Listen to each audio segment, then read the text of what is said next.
저희 오늘 그 세미나를 시작할 예정이고요. 오늘 일정은 약 한 30분 동안 먼저 두 분 발표를 하시고요. 각 30분씩, 그러니까 1시간 정도 발표를 하시고 뒤에 30분을 토론하는 시간을 가지도록 하겠습니다. 토론 시간에는 앞에 계신 그 패널 분들뿐만이 아니라 우리 그 객석에 계신 분들도 좀 참석하실 기회를 좀 드리겠습니다. 먼저 오늘 행사를 주관하신 환경매거진의 손희식 대표님의 인사 말씀 먼저 듣겠습니다. 예.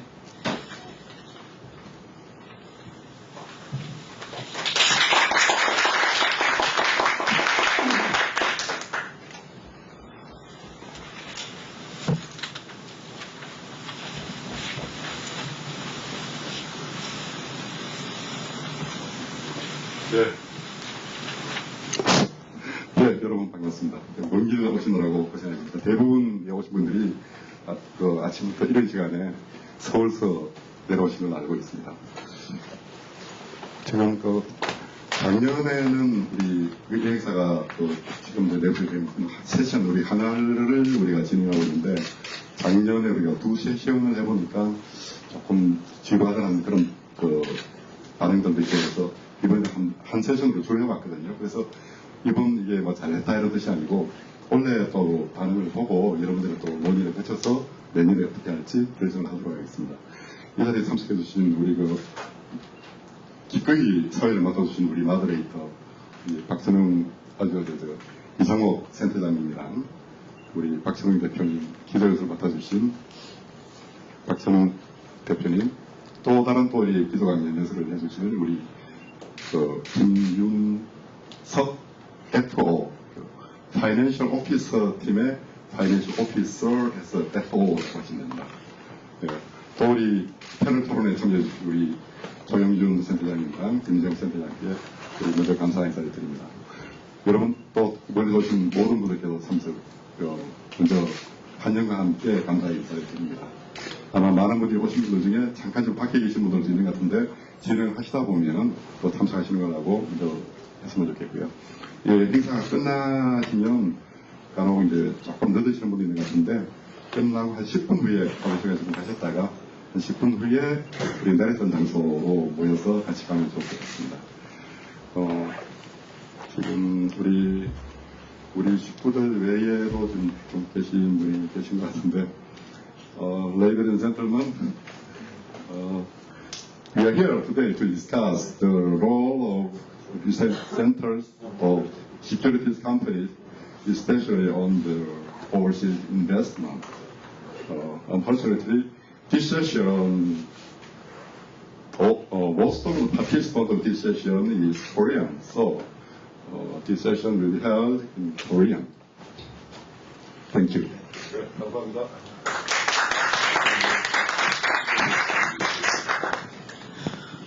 예, 다음은 우리 이스트 스프링에 다들 잘 아시죠? 박찬웅 대표님이 기자연설을 하시겠는데요. 박 대표님은 예전에 저희 헤드였었죠. 그래서 제가 이 자리에 있는 게 상당히 또 부담스럽기도 합니다. 박 대표님은 국내외에서 펀드 매니저를 하셨고요. 또 애널리스트, 또 국내 증권사뿐만 아니라 해외 증권사에서도 리서치 헤드를 하셨습니다. 그래서 오늘 주제에 국내 증권사들의 해외 투자에 대한 아주 좋은 말씀들을 많이 해주실 걸로 이렇게 생각이 듭니다. 예, 박 대표님 모시겠습니다. 예.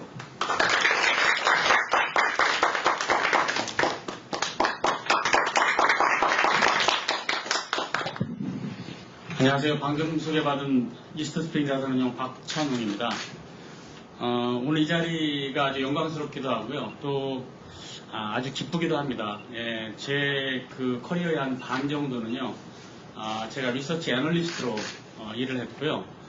나머지 반은 또 리서치를 소비하는 그런 입장에서 펀드 매니저라든가 아니면 펀드 매니지먼트 컴퍼니의 관리자로서 일을 했기 때문에 제 모든 커리어를 리서치하고 유관한 그런 비즈니스를 한 거죠. 그래서 어떤 여기 계신 분들하고 상당한 그런 동질감을 느끼기도 하고요.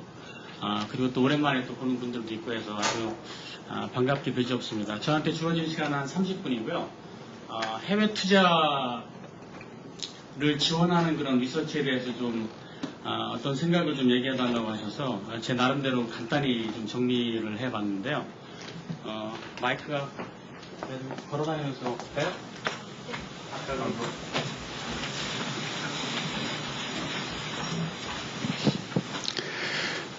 저는 저 자신을 저의 아이덴티티를 애널리스트라고 생각을 해왔습니다. 상당히 오랜 기간 애널리스트 살았고요.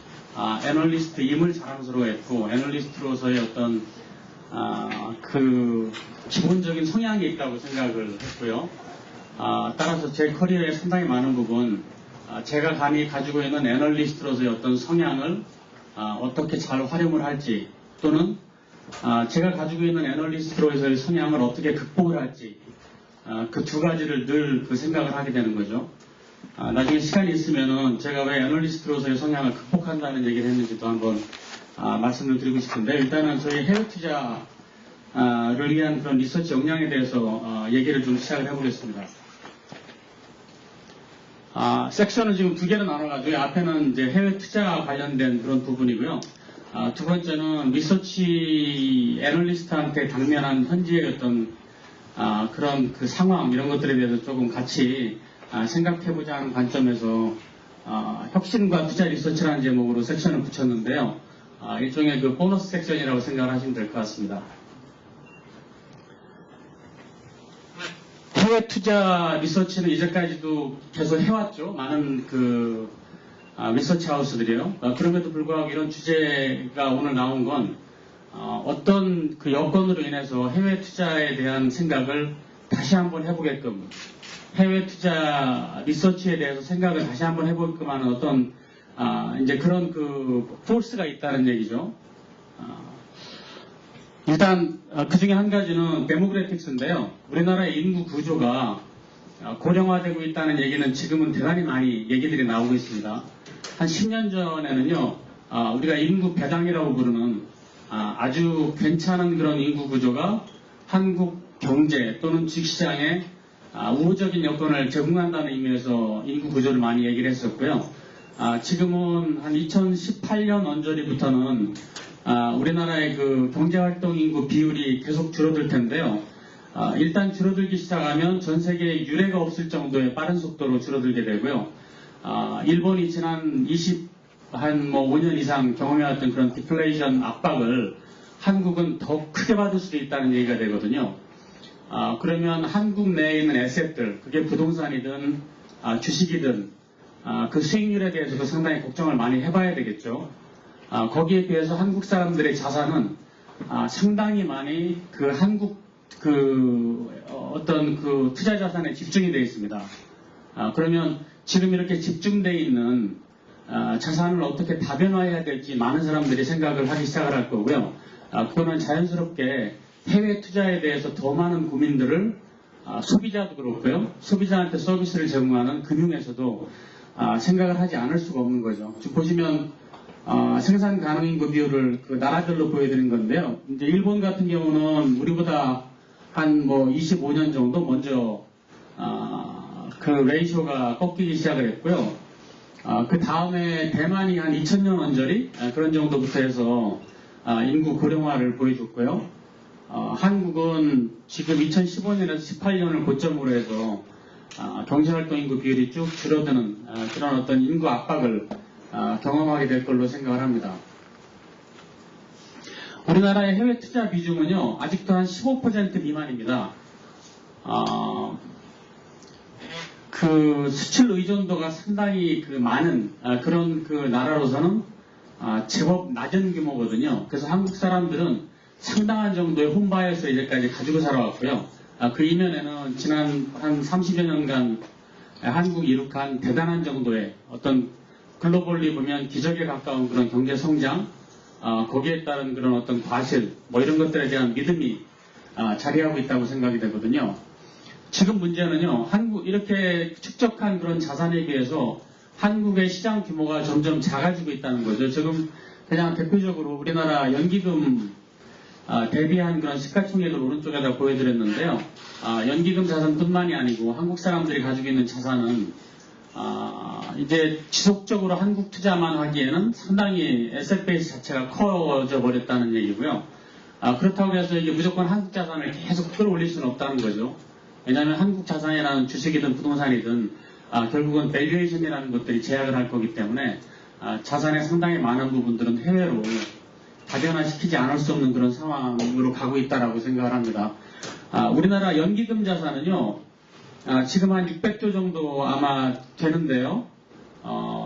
지금도 뭐 10% 이상 그 성장률을 가지고 계속 증가를 하고 있고요. 아마도 2035년에서 40년 정도 그 근처 어디까지는 계속 늘 걸로 예상이 되죠. 퇴직연금도 지금 잘하고 있고요. 이렇게 계속 늘어나는 그런 연기금 자산들은 상당히 많은 부분 해외 투자를 지금보다 훨씬 더 많은 비중으로 하지 않을까 그렇게 생각을 합니다. 다른 나라하고 좀 비교를 해봤는데 아까 말씀드렸듯이 우리나라 그 해외 투자 비중은요, 해외 투자를 선도하고 있는 국민연금이 한 20%에 미치지 못하는 정도고요. 다른 대부분의 연기금들은 그보다 훨씬 더 낮은 정도의 그런 비율을 보여주고 있죠. 일본 그 GPIF 보시면은요, 지난 한 20년 정도의 지속적인 그런 해외 투자 증가로 인해서 지금은 제법 높은 그런 해외 투자 비중을 보여주고 있습니다. 일본도 대표적으로 홈바이어스가 컸던 그런 나라거든요. 대단히 오랜 기간의 디플레이션을 거쳐서 이제는 비교적 다변화된 그런 연기금의 모습을 보여주고 있고요. 뭐 캐나다 같은 경우에는 그보다 훨씬 더 높은 그런 해외 투자 비중을 보여주고 있죠. 일본 사례를 다시 보여드리는데요. 일본의 그 데모그래픽 그 피크는 1990년입니다. 그러니까 1990년 이후에 지속적으로 경제활동의 그 비율이 줄어드는 그런 구조를 보이고 있는데요.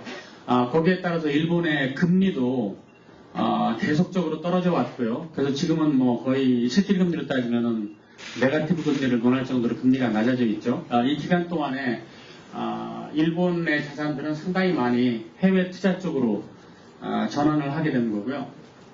대만도 비슷한 사례인데요. 대만은 인구 구조는 우리하고 상당히 좀 비슷한데요. 우리보다 약간 좀 그 고령화가 더 진전이 되어 있는데 2000년 그 TMT 버블 이후에 TMT 버블의 가장 큰 수혜자는 그 대만이었죠. 미국의 많은 기업들이 이제 대만을 외주처로 활용을 했기 때문에 근데 그 이후 이제 그 쇠락기에 마침 이 인구 고령화하고 겹쳤고요. 특히 그 할로잉 아웃이라고 우리 얘기하는 중국으로의 자금 이전 뭐 이런 것들 때문에 상당히 많은 그런 인구 문제들이 그 노정이 됐는데요. 그 기간 동안 그 역시 그 해외 투자 비중이 상당히 늘어난 것을 보실 수가 있습니다. 그래서 오른쪽은 대표적으로 뭐 이제 장기 투자 자금인 생보사 에셋 알로케이션을 보여드리고 있는데요. 보시면은 뭐 한 40% 이상까지 해외 투자가 늘어나는 걸 보실 수가 있죠. 자, 이렇게 보면 앞으로 한국에서 해외 투자가 늘어나리라는 것은 어느 정도는 거의 기정사실화할 수 있지 않을까 하고 이제 생각을 해볼 수가 있습니다. 특히 이 인구 구조의 고령화와 더불어서 만약에 산업 경쟁력의 악화, 부동산 시장의 악화 이런 것들이 둘 중에 하나라도 같이 이제 겹쳐서 일어나게 되면은요, 그때는 해외로 그 자금을 재배분해야 될 그런 어떤 압박은 훨씬 더 늘어나게 되는 거죠. 이거를 리서치하고 한번 연결을 시켜볼 텐데요. 국내 리서치는요, 당연히 이제 국내 자산에 대한 리서치로 시작을 했죠. 국내 자산을 국내 투자가들한테 분석을 해드리는 그런 업무를 시작을 했습니다. 한국 시장이 국제화되면서요. 한국 시장이 국제화된 것은 이제 1990년대 초반인데요. 해외 투자가들을 위한 리서치도 이제 같이 하게 되죠. 처음에는 역량이 없으니까요. 대부분 그 외국계 회사들이 한국 기업에 대한 그 리서치를 주도를 했고요.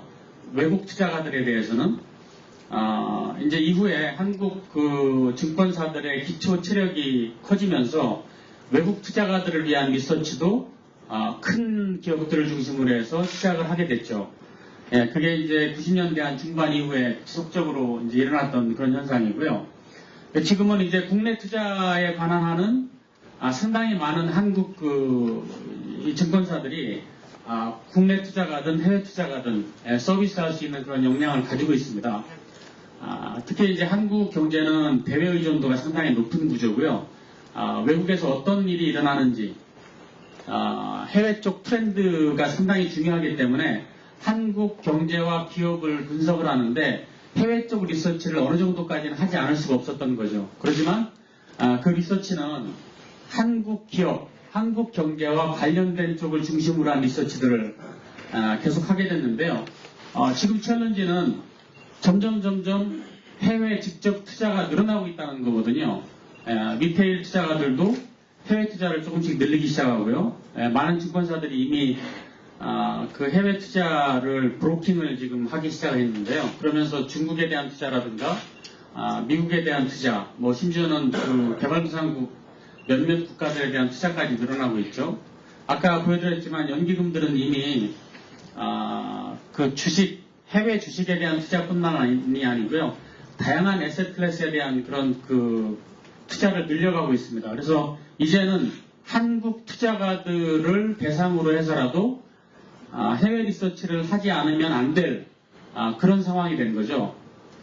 이거는 증권사로 보면은요, 챌린지가 아니라 대단한 그 기회로 인식을 해야 된다고 저는 생각을 하는데요. 비즈니스 모델을 구축하는데 가장 좋은 방법은 돈의 흐름을 따라가는 거죠. 예컨대 한국에 있는 투자가들의 자금이 대부분 한국 자산에 묶여 있을 때 그때 예컨대 뭐 아시아 리서치를 한다든가 글로벌 리서치를 한다든가 아시아 비즈니스를 한다든가 뭐 글로벌 비즈니스를 한다든가 이런 것들은 대단한 정도 그 모험을 요구를 하거든요. 그러니까 기초체력에 비해서 지나치게 큰 모험을 할 수밖에 없게 되는 거죠. 근데 지금은 한국 자산이 한국 자금이 해외로 자연스럽게 그 다변화가 되고요. 그 다변화가 되는 클라이언트의 니즈만 쫓아가도 비즈니스를 좀 할 수 있고 리서치를 할 수 있는 그런 대단한 기회를 맞게 되는 거죠. 그래서 사고를 해외로 자금이 빠져나감으로 해서 대단한 위기를 맞고 있다가 아니고 해외로 자금이 빠져나가는 지금을 기회로 해서 한국의 증권사들이 국제화할 수 있는 그런 대단한 후기를 맞게 됐다. 그리고 그거를 리서치가 충분히 지원을 해야 한다. 라는 쪽으로 사고를 진전을 시켜야 되지 않을까 생각이 됩니다. 그렇게 해서 해외 리서치를 계속 하다 보면은요, 상당히 해외 리서치에 대한 그런 식견들도 늘어나고 플랫폼도 생기고 하겠죠. 그 자신감을 가지고요. 그 다음에는 해외에 있는 투자가들을 위한 리서치도 한번 생각을 해볼 수가 있죠. 해외에 있는 투자가들을 위한 비즈니스도 생각을 해볼 수가 있습니다. 그래서 미국이나 유럽에 증권사들이 갔던 길이 바로 그런 거거든요. 그 나라에 있는 투자가들이 해외 투자를 적극적으로 하게 되고요. 그 적극적으로 하는 그런 투자가들을 돕기 위해서 결국은 따라 나오고요. 그렇게 따라 나온 캐파를 늘려감으로 해서 그게 결국은 다른 나라에 있는 클라이언트들까지도 서비스를 하는 그런 국제 플랫폼을 만들게 되는 거죠. 이렇게 돈의 흐름을 따라가는 것이 가장 리스크를 줄이면서 비즈니스를 국제화할 수 있는 방법이 되겠죠. 지금은 바로 그 투입에 있다라고 생각을 할 수가 있습니다. 자, 이거를 그 기회로 생각하지 않고 대단한 그런 그 어떤 위기라고 생각을 하게 되면요, 그러면 그 실기하거나 경쟁에서 탈락할 가능성이 아주 많죠. 어차피 경쟁은 국제적으로 일어나고 만약에 한국 기업들이 허점을 보이게 된다 그러면요, 그거는 많은 외국 기업들이 그 서비스를 대신하게 될 가능성이 많습니다. 우리나라 은행, 우리나라 증권사들이 이제까지 버텨온 힘은 국내 고객들이었거든요. 예, 아주 정말 충성스럽게도 글로벌 네임들도 다 마다하고 국내 브랜드를 사주는 한국의 고객들, 그 고객들 때문에 이제까지 유지가 됐던 거죠. 그 고객들이 해외 투자를 할 때 그거를 도와주지 않는다 그러면 그때는 그 고객들의 마인드쉐어를 그 사람들이 가지고 있는 이 생각들을 외국사들한테 뺏겨버릴 가능성이 아주 많은 거죠. 자, 이걸 기회라고 본다 그러면요, 그러면 한국의 증권사들은 비즈니스 모델을 국내 자금의 흐름을 따라서 다시 한번 빌드를 해볼 수가 있을 겁니다. 우선 아시아는 우리가 좀 빌드를 하기에 조금 편안한 그런 지역이잖아요. 우리가 가지고 있는 지식도 있고, 우리가 해볼 수 있는 어떤 캐피탈도 상대적인 우위에 좀 있다고 할 수가 있고요. 경험도, 그쪽보다는 우리가 조금 더 디벨롭되어 있기 때문에 경험상으로도 우리가 우위에 있다고 할 수가 있죠. 자, 그러면 아시아 프랜차이즈를 한번 빌드를 해볼 수가 있지 않을까요? 그렇게 해서 아시아 프랜차이즈가 되고 나면요, 그때 마침 또 아시아의 비중이 글로벌 경제에서 차지하는 비중이 마구 커져간다 그러면 아주 과감하게도 글로벌 프랜차이즈가 될 것을 꿈꿔볼 수가 있을 겁니다. 중국이 세계의 아주 중심적인 그런 어떤 그 강대국이 되고요. 인도가 또 따라서 강대국이 되고 뭐 이렇게 되면 아시아를 제대로 커버하는 것만으로도 상당히 많이 글로벌화가 될 수 있거든요. 우리가 아시아 클라이언트들을 품에 안았는데 마침 그 아시아가 세계 경제의 중심적인 역할을 늘리게 되면 그러면 우리가 국제화될 가능성은 훨씬 더 커지게 되는 거죠.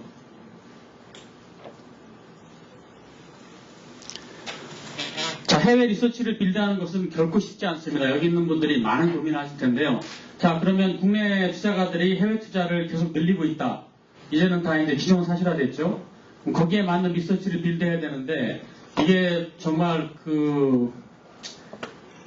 일단 투자 자본 요구되는 투자 자본이 어마어마할 수가 있거든요. 그러면 그런 자본 투하를 과연 탑 매니지먼트에서 그거를 승인을 해줄 수 있을까? 이런 부분들도 또 걱정이 되는 거고요. 거기에 맞는 인재들은 어떻게 모으지? 어떻게 영어가 거의 자유로운 그런 어떤 애널리스트들을 우리가 애널리스트의 어떤 네트워크를 구축을 할 수가 있지? 뭐 다양한 기업 분석을 어떻게 하지? 그러니까 뭐 미국 또는 유럽에 있는 매니지먼트를 어떻게 만나며 대단히 어려운 문제죠. 증권사가 국제화되는 것은요 대단히 어렵습니다. 저는 지금 운용사에 있는데요. 운용사가 국제화되는 것에 비해서 한 10배는 어려울 것 같아요. 왜 그러냐면 증권사는 서비스를 하는 회사거든요. 내가 가지고 있는 인프라를 가지고 서비스를 합니다. 그래서 어디든 해외에 나가려고 그러면은요, 그 인프라를 구축을 해야 돼요. 내 걸 가지고 하든 아니면 남하고 연계를 하든 그 인프라를 구축을 해야 되는 거죠.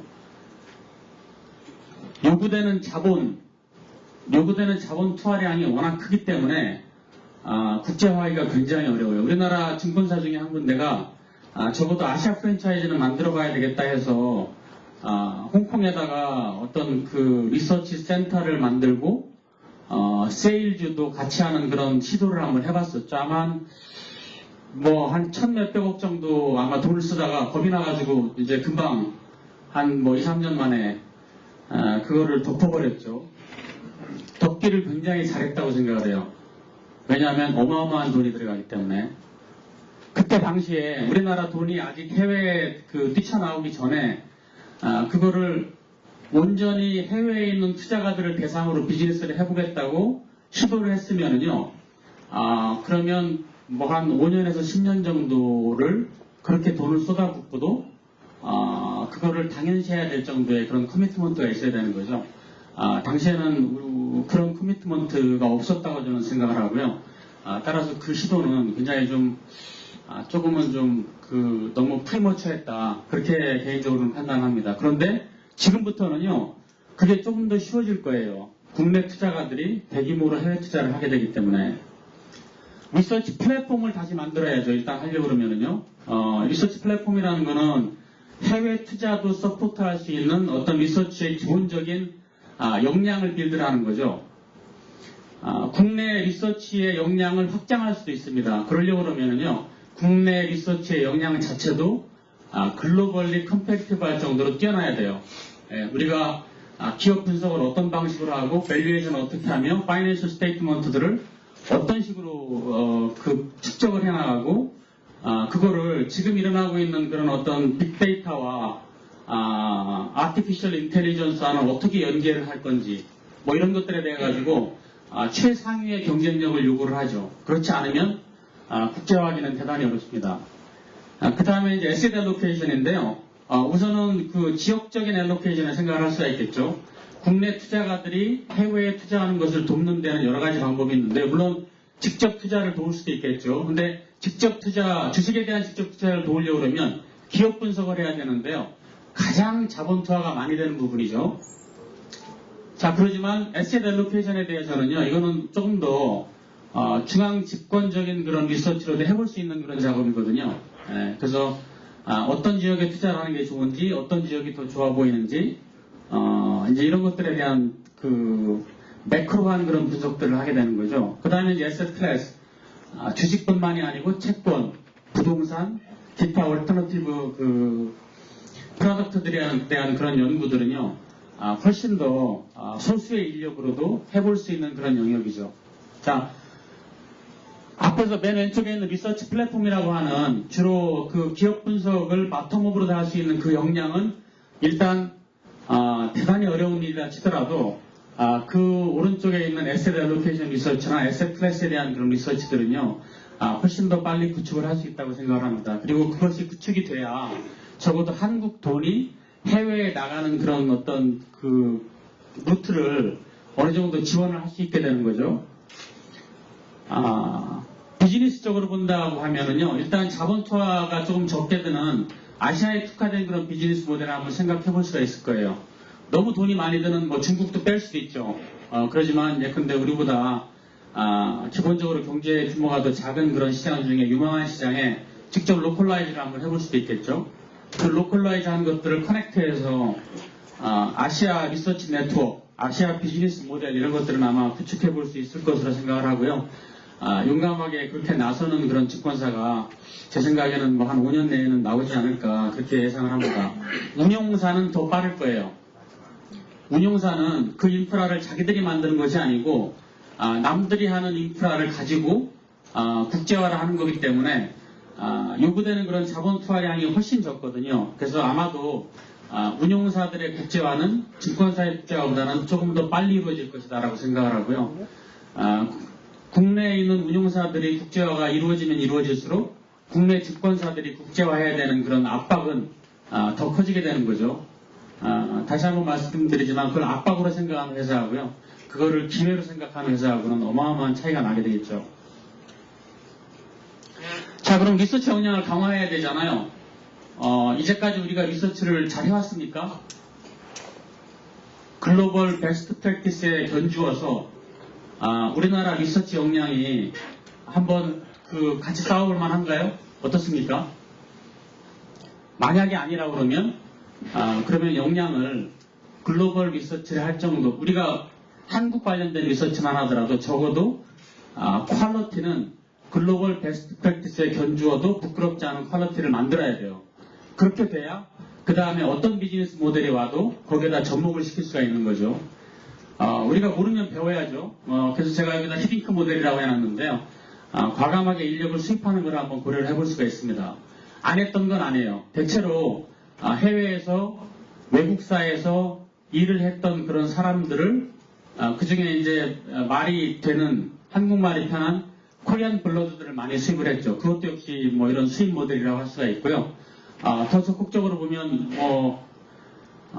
그냥 뭐 아주 그 유능한 그런 외국인들을 영입을 해서 한번 빌드를 좀 해볼 수도 있겠죠. 그거는 경영자도 될 수 있고요. 그 다음에 리서치 센터장도 될 수 있고 애널리스트도 될 수 있는 거죠. 그래서 한국 사람들만 하는 그런 게 아니고 같이 섞여서 뭔가 해볼 수 있는 그런 비즈니스도 구축을 해볼 수가 있을 거고요. 우리가 가지고 있는 어떤 랭귀지에 대한 어떤 불편함이 있긴 합니다. 근데 호주가 대단한 정도의 그런 그 금융 경쟁력을 구축을 했는데요. 제가 그 사람들한테 물어보니까 자기들도 금융위기 이후에 그거를 타개하기 위해서 고민하다가 미국에서 상당한 그 경영자들을 수입을 했다고 그래요. 그래서 미국식 경영을 접목을 하면서 많이 좋아졌다고 그렇게 얘기를 하거든요. 근데 이제 같은 영어 문화변화에서는 조금 더 쉬운 일이죠. 그렇지만 우리한테는 추가적인 그런 챌린지가 있게 되고요. 그 다음에는 그 자체 역량 확산인데요. 뭐 지금 하고 있는 데서 한국 사람들 다 머리 좋으니까 더 열심히 노력을 해서 리서치의 그 역량을 계속 높여가는 거죠. 세 번째는 기계를 활용하는 방법인데요. 어차피 우리는 4차 산업혁명의 초입에 들어와 있거든요. 그리고 4차 산업혁명 중에 빅데이터나 머신러닝이나 이런 것들은요, 자동차하고 금융을 향할 가능성이 대단히 많다고 저는 생각을 합니다. 자동차하고 금융을 향할 가능성이 아주 많은 이유는 간단한데요. 이 두 업종은 대표적으로 이제까지 보호받아왔던 업종이거든요. 세이프티라는 것 때문에 보호받아왔어요. 세상에서 가장 중요한 사람의 목숨, 그 목숨하고 직결된 세이프티. 자동차는 100년 동안 비슷한 자동차로도 화석연료를 떼는 비슷한 그 자동차를 가지고도 비즈니스 하는데 문제가 없었죠. 지금의 기술은 그 세이프티 문제를 이제 뛰어넘고 있잖아요. 그죠? 사람 목숨 그 다음으로 중요한 돈, 그 돈의 세이프티 때문에 금융은 이제까지 규제 산업이었습니다. 지금 나오고 있는 블록체인이라든가 아니면 다른 류의 그 기술들은요, 이런 세이프티 문제들을 뛰어넘을 거예요. 그래서 제가 생각하건데 앞으로 한 10년 정도 내에는요, 금융하고 자동차가 가장 큰 혁신의 소용돌이 속에 있을 것이다. 그래 본 적이 없거든요. 그래 본 적이 없던 산업들이에요. 그래서 이제까지 어떤 규제적 환경, 아니면 기타 다른 어떤 보호에서 온전하던 그런 회사들이에요. 그래서 그런 회사들이 과연 그렇지 않은 회사들의 경쟁에서 이겨낼 수 있을까? 저는 굉장히 그런 부분이 의심스럽죠. 피할 수 없으면 즐기라는 얘기가 있잖아요. 지금부터는 이런 기술의 발전을 즐기지 않으면 아마 전통적인 금융업자들이 생존하기는 대단히 어렵지 않을까 생각이 됩니다. 과감하게 리서치에서 도입을 하는 거죠. 도대체 빅데이터가 뭔지, 도대체 딥러닝이 뭔지, 그런 것들을 리서치에 어떻게 활용할 수 있는지, 그렇게 활용한 리서치를 가지고 이게 우리가 글로벌라이즈 하는데 더 쉬운 그런 길을 우리한테 제공해 주는 거 아니야? 우리는 레거시가 없거든요. 미리 깔아놓은 그런 거 없잖아요. 지금부터 새로 하면 되는데, 야, 이게 우리가 글로벌라이즈 하는데 더 쉬운, 한국 사람들 머리도 좋은데, 더 좋은 액세스를 제공하는 거 아니야? 이런 쪽으로 생각을 해야 되는 거죠. 이 세 가지 그 방법들은요, 결국은 다 그 겸용을 하게 되겠죠. 그런 모든 방법들을 동원해서 리서치가 한국 증권사들의 비즈니스 모델이 국제화되는 것을 지원해야 되지 않을까 이렇게 생각을 합니다.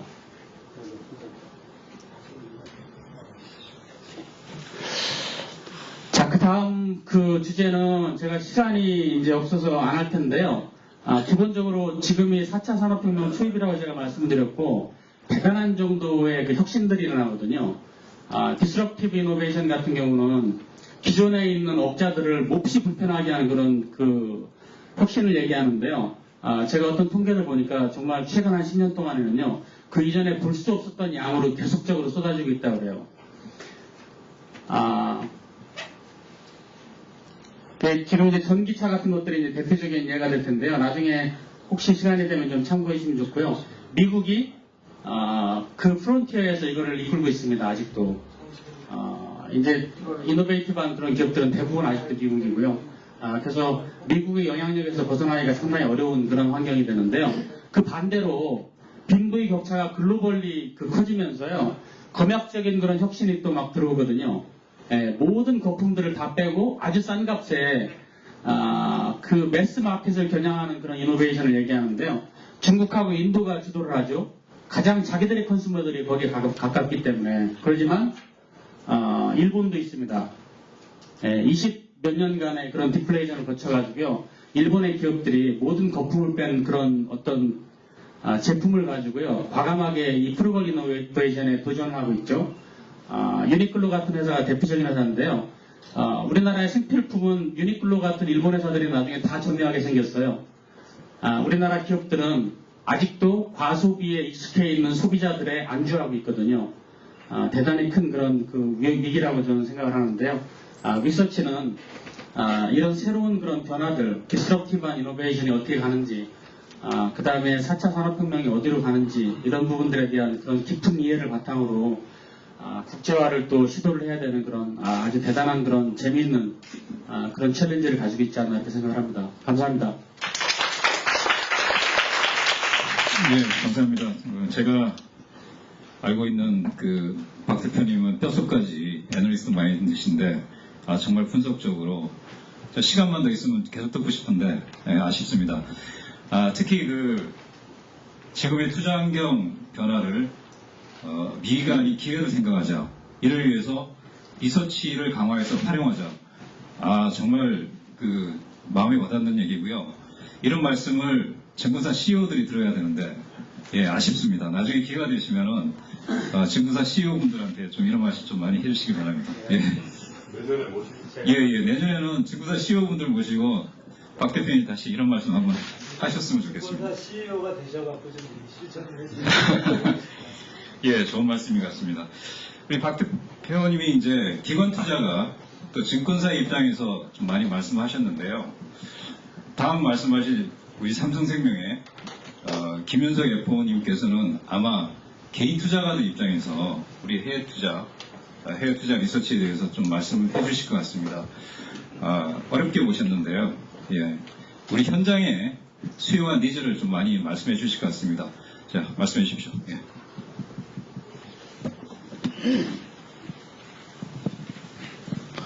안녕하십니까. 삼성생명 삼성 패밀리 오피스의 김윤석 FO입니다. 반갑습니다. 앞에 대표님 말씀 잘 들었고, 아까 50%는 이제 증권사에서, 50%는 또 운영사에서 이렇게 6가지 또 애널리스트가 말씀을 해주셨는데, 아마 오늘 참석하신 분 중에 저와 같은 커리어를 가지고 계신 분은 한 분도 안 계신 걸로 제가 알고 있습니다. 저는 지난 한 15년 정도를 이제 가장 고객 대면 채널에서 프론트라인에서 좀 일을 했었고, 저랑 직접적이지 않더라도 저는 어떻게 보면은 이쪽 리서치 센터에서 생산되는 생산물들, 또 상품 쪽에서 나오는 상품들, 그것들을 가장 사실 고객들이 소화하기 쉽게 제가 먼저 씹어서 고객들한테 어떻게 보면은 전달하고 먹여주는 역할을 했던 것 같습니다. 그래서 제가 지금 얘기 드릴 거는 어떻게 보면은 굉장히 좀 분석적이거나 이런 거는 아니고요.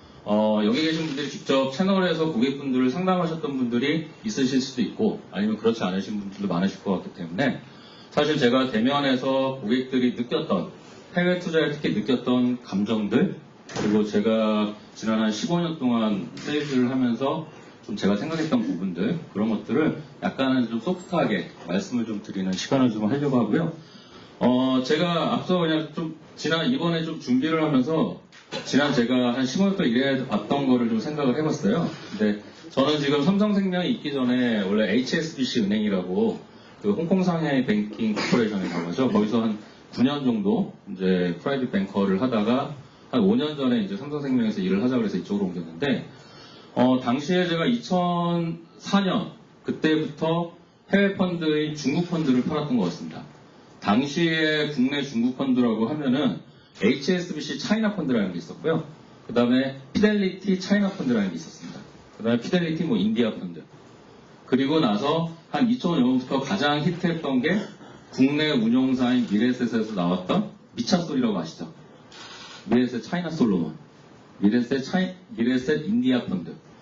제가 그간 판매했던 거는 역외 펀드인 기존에 룩셈부르크에 상장되어 있는, 시카고에 상장되어 있는 그 역외 펀드를 직접 국내에 가져와서 고객들한테 달러로 판매를 했던 거였어요. 왜? 그건 달러로 들어가야 됐었거든요. 그렇기 때문에 당시에 시티나 HSBC 같은 외국은행들만 사실은 이제 고객들한테 이런 펀드들을 좀 전달을 할 수 있었고, 그거를 역내 펀드인, 온쇼어 펀드를 했던 게 미래셋에서 이제 좀 시작을 했던 거죠.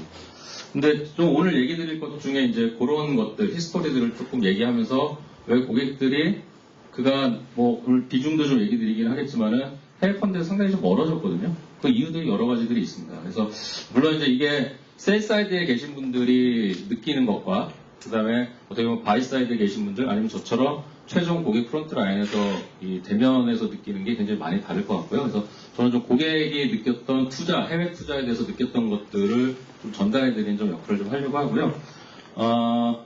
저 오늘 크게는 세 가지인데 해외 투자를 하기에는 왜 해외 투자 해야 되는지 이 부분은 앞에서도 지금 그 이스트 스프링에 이제 대표님 또 말씀을 해주셨고 이스트 스프링은 제가 2007년도에 그 대표님 아실지 모르겠는데 국내 차이나 A 쉐어에 투자하는 펀드가 그 전에는 사실 H 쉐어에 투자하는 것밖에 없었거든요. 근데 본토인 A 쉐어에 투자하는 펀드가 제일 먼저 나온 게 이스트 스프링입니다. 그래서 그거를 또 제일 먼저 판매를 또 해봤던 게 또 저였어요. 그러니까 이제 그런 게 있어서 오늘 좀 인연이 좀 됐었는데, 하지만 이제 단순하게 해외 투자만 얘기하기에는 좀 부족한 것 같아서요. 제가 있는 국내 이 웰스 매니지먼트 쪽에서, 특히 웰스 매니지먼트에서 패밀리 오피스라는 비즈니스가 어떤 식으로 지금 부유층 시장에서 지금 시작이 하고 있는지, 좀 리테일 쪽에 어떤 일들이 일어나고 있는지에 대해서도 좀 얘기를 좀 드리면 좋을 것 같아서 그 섹션을 좀 하고요. 그 다음에 해외 투자 현황이나 또 그간 왜 성장하는데 계속 해외 펀드는 줄어들고 좀 여러 가지 허들들이 있었는지 그런 것들을 좀 얘기를 하고 마무리하면서 이제 고객이 진짜 원하는 게 뭔지 하고서 마치도록 하겠습니다. 2008년 9월 15일은 다 아시죠? 예. 다 아시잖아요. 예. 리먼이 파산보호 신청을 했던 게 이날이었었고요. 제 기억에는 그날이 저희 추석이 마지막 날이었습니다. 9월 14일이 한국으로 보면 이제 추석 마지막 일요일이었고요. 월요일 출근한 날 새벽에 리먼이 이제 파산보호 신청한다는 얘기가 있었는데, 제가 왜 이 얘기를 끝나면은, 혹시 그 갈치 펀드, 고등어 펀드 들어보셨나요? 들어보셨나요? 못 들어보셨습니까? 깜짝 놀랐는데요. 여기 리서치 쪽에 계시는 분 어떠니까? 오늘 점심 때 제가 알기로 고등어와 갈치를 먹지 않았습니까? 고등어는 조리를 할 때 보통 반을 토막을 내죠. 예. 두 토막이나 세 토막. 그 다음에 갈치는 네 토막이나 다섯 토막을 내지 않습니까? 예. 당시 2008년도에 리먼 브라더스 파산보호 신청하고 금융위기 있은 이후에 한국도 당시에 거의 2000 갔었던 거에서 56.8% 떨어졌죠. 반토막 났었고요. 그 다음에 제가 아까 했던 A쉐어 상해 종합지수가 당시에 10월 아마 말 정도 될 겁니다. 그래서 73% 정도 빠졌었고요. 고점 대비해서. 그 다음에 러시아 RTS 지수는 사실은 이제 5분의 1까지 2,400포인트에서 500포인트까지 빠졌었습니다. 자, 그래서 이제 러시아 펀드 같은 경우 5분의 1 토막 났잖아요. 이런 갈치 펀드라고 했었어요. 중국 A쉐어에 투자했던 펀드도 갈치 펀드라고 했고요.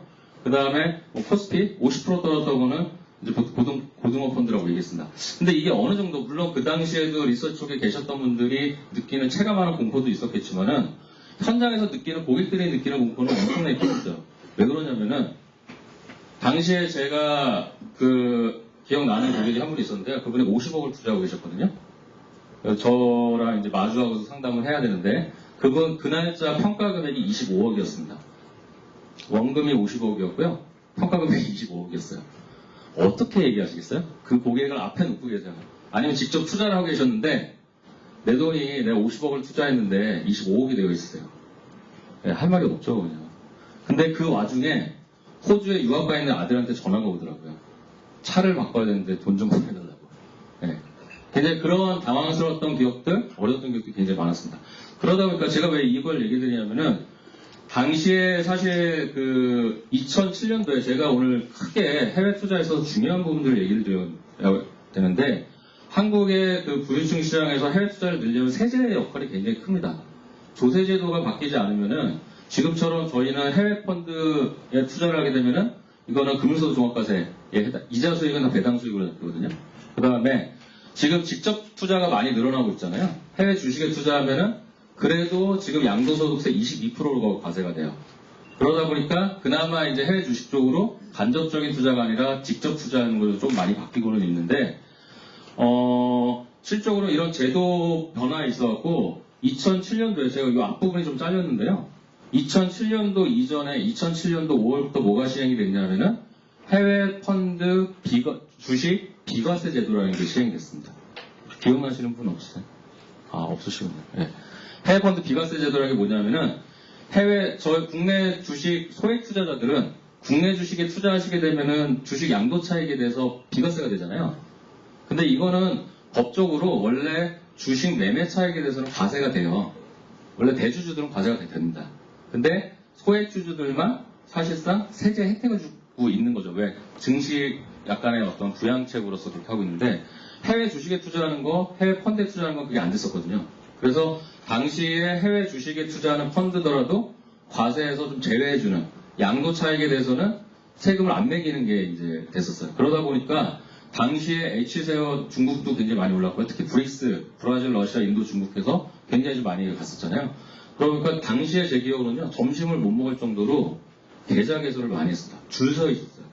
그거에 정점을 찍은 게 2007년도 10월이죠. 여기 미래셋에서 계신 분이 있을지 모르겠는데, 미래셋 인사이트 펀드였죠. 4조가 물렸죠, 4조. 줄 서서 가입하고, 진짜로 그 예약을 받아야 될 정도였거든요.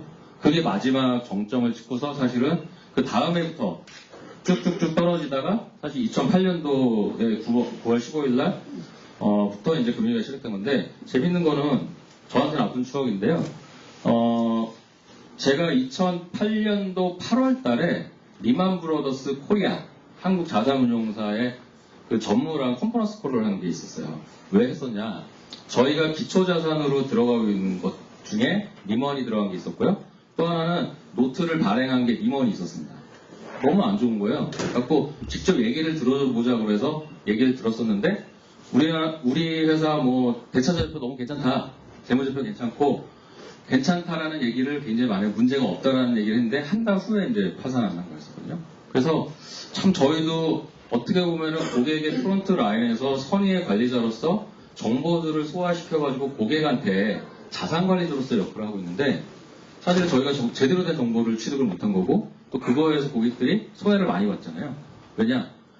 그 리먼에 연계된 상품이요, 제가 1억을 투자하신 고객이 10만 원을 찾아가신 게 있습니다. 예. 이게 리서치 쪽에서는 감이 잘 안 오실 텐데요. 진짜 1억을 투자하신 고객한테 10만 원을 줄 때 그 마음이라는 거는 어떠시겠습니까? 예. 그래서 그런 차이들이 굉장히 좀 컸었다. 그래서 지금 느끼는 고객들이 해외 투자에 좀 일찍 하셨던 분들이 느끼는 거는 그 과거의 트라우마가 굉장히 좀 크다라는 거를 좀 얘기 드리려고 한 거고요. 좀 얘기가 좀 진행을 좀 빨리 하도록 하겠습니다. 그래서 뭐 오프닝은 그렇게 시작을 했는데, 제가 있는 곳은 특히 이제 패밀리 오피스라고 해서요, 일단 기본적으로 금융자산, 부동산, 그 다음에 보유하고 있는 기업, 비상장법인 주식을 포함해서 200억 이상 되는 고객분들만 저희가 컨설팅을 좀 하고 있습니다. 그래서 주된 컨설팅 하는 부분들은 대부분이 제가 지금처럼 뭐 펀드, 금융투자 이것만 하는 건 아니고요.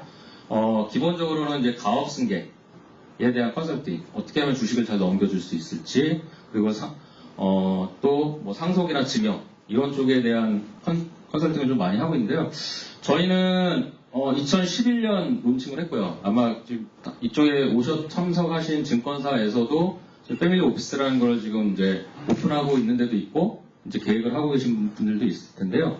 해외에서 저희는 이제 뭐 국내에서 여러 가지 뭐 상도 좀 수상을 하고, 뭐 환경에서도 머니지에서도 매년 이제 각 보험사, 증권사, 은행별로 PB 센터들을 뭐 점수를 매기신다고 하더라고요. 그래서 근데 금년에도 머니지에서 선정한 거에서 저희도 이제 보험 부분에서는 꽤 큰 점수 차이로 계속 저희가 이제 상을 수여를 하고 있는데, 사실 이 부분이 왜 그러냐면은 저희가 하고 있는 비즈니스 모델이 조금 다릅니다. 왜냐면 국내 제가 2002년부터 이 웰스 매니지먼트 쪽, 프라이빗 뱅킹 쪽을 계속 일을 하고 있는데요. 지금 아까 뭐 이제 리서치 센터들도 사실 변화하고 진화하듯이 리테일 쪽의 비즈니스도 상당히 좀 진화가 많이 됐어요. 제가 보기엔 너무 과하다 정도로 많은 서비스들이 제공되고 있는데, 저희가 있는 데는 프라이빗 뱅킹 단계를 지나서 그가 이제 웰스 매니지먼트, 그 다음에 패밀리 오피스라는 단계인데, 해외에서는 이게 이제 보통 일반적으로는 싱글 패밀리 오피스라고 합니다. 뭐냐 하면은 뭐 록펠러 가문, 아니면 저희 뭐 국내로 오면 무슨 가문 했을 때 뭐 발렌시아가 가문, 그 가문의 자산을 관리하는 단독 싱글 패밀리 오피스라는 개념이 있었고요. 근데 이제 이게 국내에서는 사실은 아직까지는 시작 단계여서, 현재는 이제 멀티 패밀리 오피스라고 해서 여러 가문들의 어떤 가업의 승계라든가 자산 관리라든가 이런 것들을 도와주는 지금 역할로까지 이제 좀 진화가 좀 됐습니다. 그래서 실제로 이 리테일 쪽에 어느 정도까지 이 자산 관리, 고객들한테 자산 관리 서비스를 하고 있냐면은, 저희가 허드 금액이 좀 높잖아요. 근데 상당 부분이 부동산이고요. 왜냐면 우리나라 부의 형성 자체가 부동산이기 때문에 고객들의 자산 구조 자체가 부동산 비중이 높습니다. 그리고 두 번째가 보유하고 있는 자신이 경영하고 있는 기업의 주식. 이게 사실 대부분 한 70%에서 80%를 차지하고 있는데요. 그러다 보니까 저희가 컨설팅 영역이 대부분이 이제 가업 승계, 그 다음에 이제 상속이나 증여, 그 다음에 절세, 특히 세금에 관련된 부분들이 제가 일하고 있는 영역의 한 50% 정도를 차지를 하고 있어요. 그래서 그 세부적인 것도 좀 보여드리고요. 그리고 실행이라는 거는 직접적으로 이런 것들을 말로만 하는 게 아니라 실제로 이런 게 증여가 이루어지고 제도적으로 절세를 할 수 있는 방법들을 좀 알려드리고 실행할 수 있게 뭐 세무법인이나 저희가 회계법인 같은 경우는 김현장 같은 데도 좀 제휴가 되어 있고요. 법무법인은 이제 김현장 같은데 회계법인은 3일회계법인 같은 데랑 이제 제휴를 해서 이제 좀 업무를 좀 진행을 하고 있습니다. 그리고 여기에 이제 오늘 주제 중에 뭐 하나 이제 투자 상품도 사실 그 고객분들의 자산 관리한 방면으로서 저희가 지금 가져가고 있는 거고요. 그래서 보시면은 저희가 이제 이게 좀 되게 생소하신 내용이시긴 할 텐데 저희가 이제 가업 승계라고 하면은 국내 앞에 부자 3대 못 간다라는 부부 3대라는 표현이 있거든요. 들어보셨나요? 부부 3대라는 표현을 쓰고 있는데 제가 실제로 보면은 우리나라 상속세 세율 최고 구간이 50%예요. 네. 그러면은 그렇기 때문에 이 승계를 하는 데 있어가지고 세금의 역할이 좀 굉장히 좀 중요하고요. 그래서 저희가 하는 역할 중에 제가 하는 것 중에 하나는 이제 가업승계 컨설팅이라고 해서 그분들의 보유자산 분석과 그걸 통해서 어떤 식으로 이제 승계를 할지 그리고 뭐 여기 또 리서치 계시니까 또 유니버스 중에 개별 주식 분석하시는 분들 같은 경우에는 뭐 지배구조 관련된 것들도 많이 보시잖아요. 그래서 제가 하는 거는 주로 이제 상장사보다는 그 비상장 기업의 지배구조 관련된 컨설팅도 같이 좀 진행을 한다. 그래서 이제는 할 수가 없는 이슈인데요. 그건 뭐 혹시 좀 잘 아시는 분 계시면 모르겠지만은 상장사들도 그간 뭐 인적 분할이라든가 물적 분할 등을 통해 가지고 사실은 그 주식 가치를 떨어뜨려서 승계를 하는 방법들을 좀 많이 썼었거든요. 근데 이런 거는 세법은 창과 방패와 같습니다. 저희가 매년 이런 컨설팅을 하다 보면요. 한 1, 2년 지나면은 또 세법이 또 계속 바뀌어요. 그러면서 창과 방패처럼 이렇게 갔었던 부분들이 좀 있고요. 또 하나가 아까 법인에 관련된 게 있었다라고 하면은 이런 부동산 관련된 컨설팅도 좀 진행을 하고요. 그 다음에 실제 리테일 쪽에서 하는 거는 저희는 부동산 관련 법인들과 함께 부동산 매입, 관리, 처분 이런 것들에 대한 것도 같이 좀 진행을 하고 있습니다. 그리고 여기 계신 분 다 아시겠지만 이제 일반적으로 저희 관련된 클라이언트들, 고객분 회사의 자금, 중소기업 자금들이죠. 그런 걸 하는 데 있어가지고 저희 투자팀이 따로 있어서 리테일 쪽에 이런 IPS도 만들어드리고 이런 것들을 관리하는 역할도 좀 하고 있고요. 이건 뭐 개인 고객분들 금융 컨설팅도 사실 자체적으로 이제 좀 진행을 하고 있습니다. 자녀 교육도 이렇고요. 그래서 제가 지금 해외 투자 쪽 관련된 거를 좀 얘기 드리면, 이제 부유층에 대해서도 굉장히 많은 것들이 이제 이루어지고 있는데, 그분들의 투자 현황을 보면요. 실제로 이런 기반을 이용하는 것도 있지만은, 제 고객분 같은 경우에는 뭐 2007년 이전에 싱가포르 같은데 직접 가세요. 가가지고요, 맨션을 사세요. 네, 그쪽에 이제 그 관련 또 중개하는 데들도 있고, 그 정도로 사실 또 해외를 또 많이 다니다 보니까 해외 시장에 관심이 많습니다. 근데 정보가 굉장히 부족하신 거예요. 왜냐하면 지금은 증권사 쪽에서도 자료들이 많이 나오잖아요. 개별 주식들도 리서치를 하고 또 거기에 대한 분석들도 나오고 하는데, 과거 같은 경우에는 제가 아까 뭐 2003년, 5년 이럴 때는 사실 중국 시장에 투자를 하고 싶은데 정보가 없어요.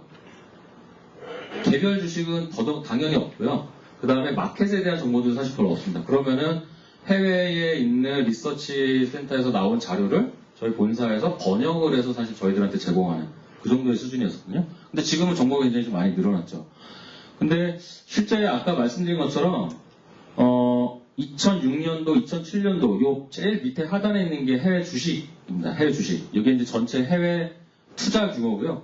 그 중에서 굉장히 다양한 언더라인 에셋들이 있지만 그 중에서 해외 주식 같은 경우에는 해외 주식 펀드는 2006년, 7년도에 이렇게 큰 폭으로 성장을 했어요. 이게 아까 얘기드렸던 것처럼 일단 브릭스를 위시로 해서 수익률이 굉장히 좋았었고요. 두 번째는 그러다 보니까 해외 주식 비과세 제도라는 게 2007년 5월에 시작되면서 정말 줄 서서 자금을 들어왔던 시기입니다.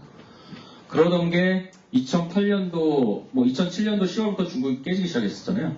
그리고 리먼 브러더스 파산 보호 신청하고 사실 해외 주식은 지속적으로 이제 감소하는 해외 주식 펀드 숫자입니다, 이거는. 근데 지금 보시면 제가 조금 저희도 이제 상품 쪽에서 직접 판매를 하기도 하지만은 이 언더라인 에셋 자체가 해외 투자 유형들이 굉장히 다양해지고 있다는 거죠. 그거는 결국 리서치 센터에서 그간 많은 리서치들이 좀 있었고, 또 그거를 가지고서 상품화 시키는 쪽에서 지금 보시는 것처럼 해외 채권이라든가 파생 상품이라든가 부동산 쪽에 관련된 해외 투자 비중은 사실상 이렇게 좀 늘어나고 있습니다. 그러니까 전체 AUM은 해외 투자 비중은 어떻게 보면은 굉장히 높았을 때보다 적지만은 지금은 좀 늘어나고 있는 거죠. 근데 그 유형 자체가 직접 펀드를 통해서 투자를 하는 것보다는 굉장히 다양한 이제 기초 자산들을 통해서 투자가 좀 늘어나고 있다.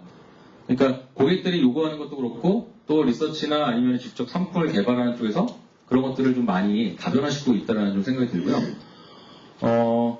실제로 제가 이 기간이 제가 일했던 기간이거든요. 이건 뭐 2014니까 지금 좀 더 늘어났습니다만 15년 동안 상품의 종류는 무지하게 많이 늘어난 것 같아요. 단순하게 투자도 직접 투자해서 간접 투자해서 사실 직접 투자로 이제 또 바뀌게 되잖아요. 그러던 게 또 다시 또 간접 투자로 가고 이렇게 되는데 상품의 종류는 정말 제가 다 소화하지 못할 정도로 좀 늘어나고 있는 것 같습니다. 결국 이거를 어떻게 고객들한테 전달할 거냐 이 부분이 되게 중요한 좀 요소인 것 같은데요.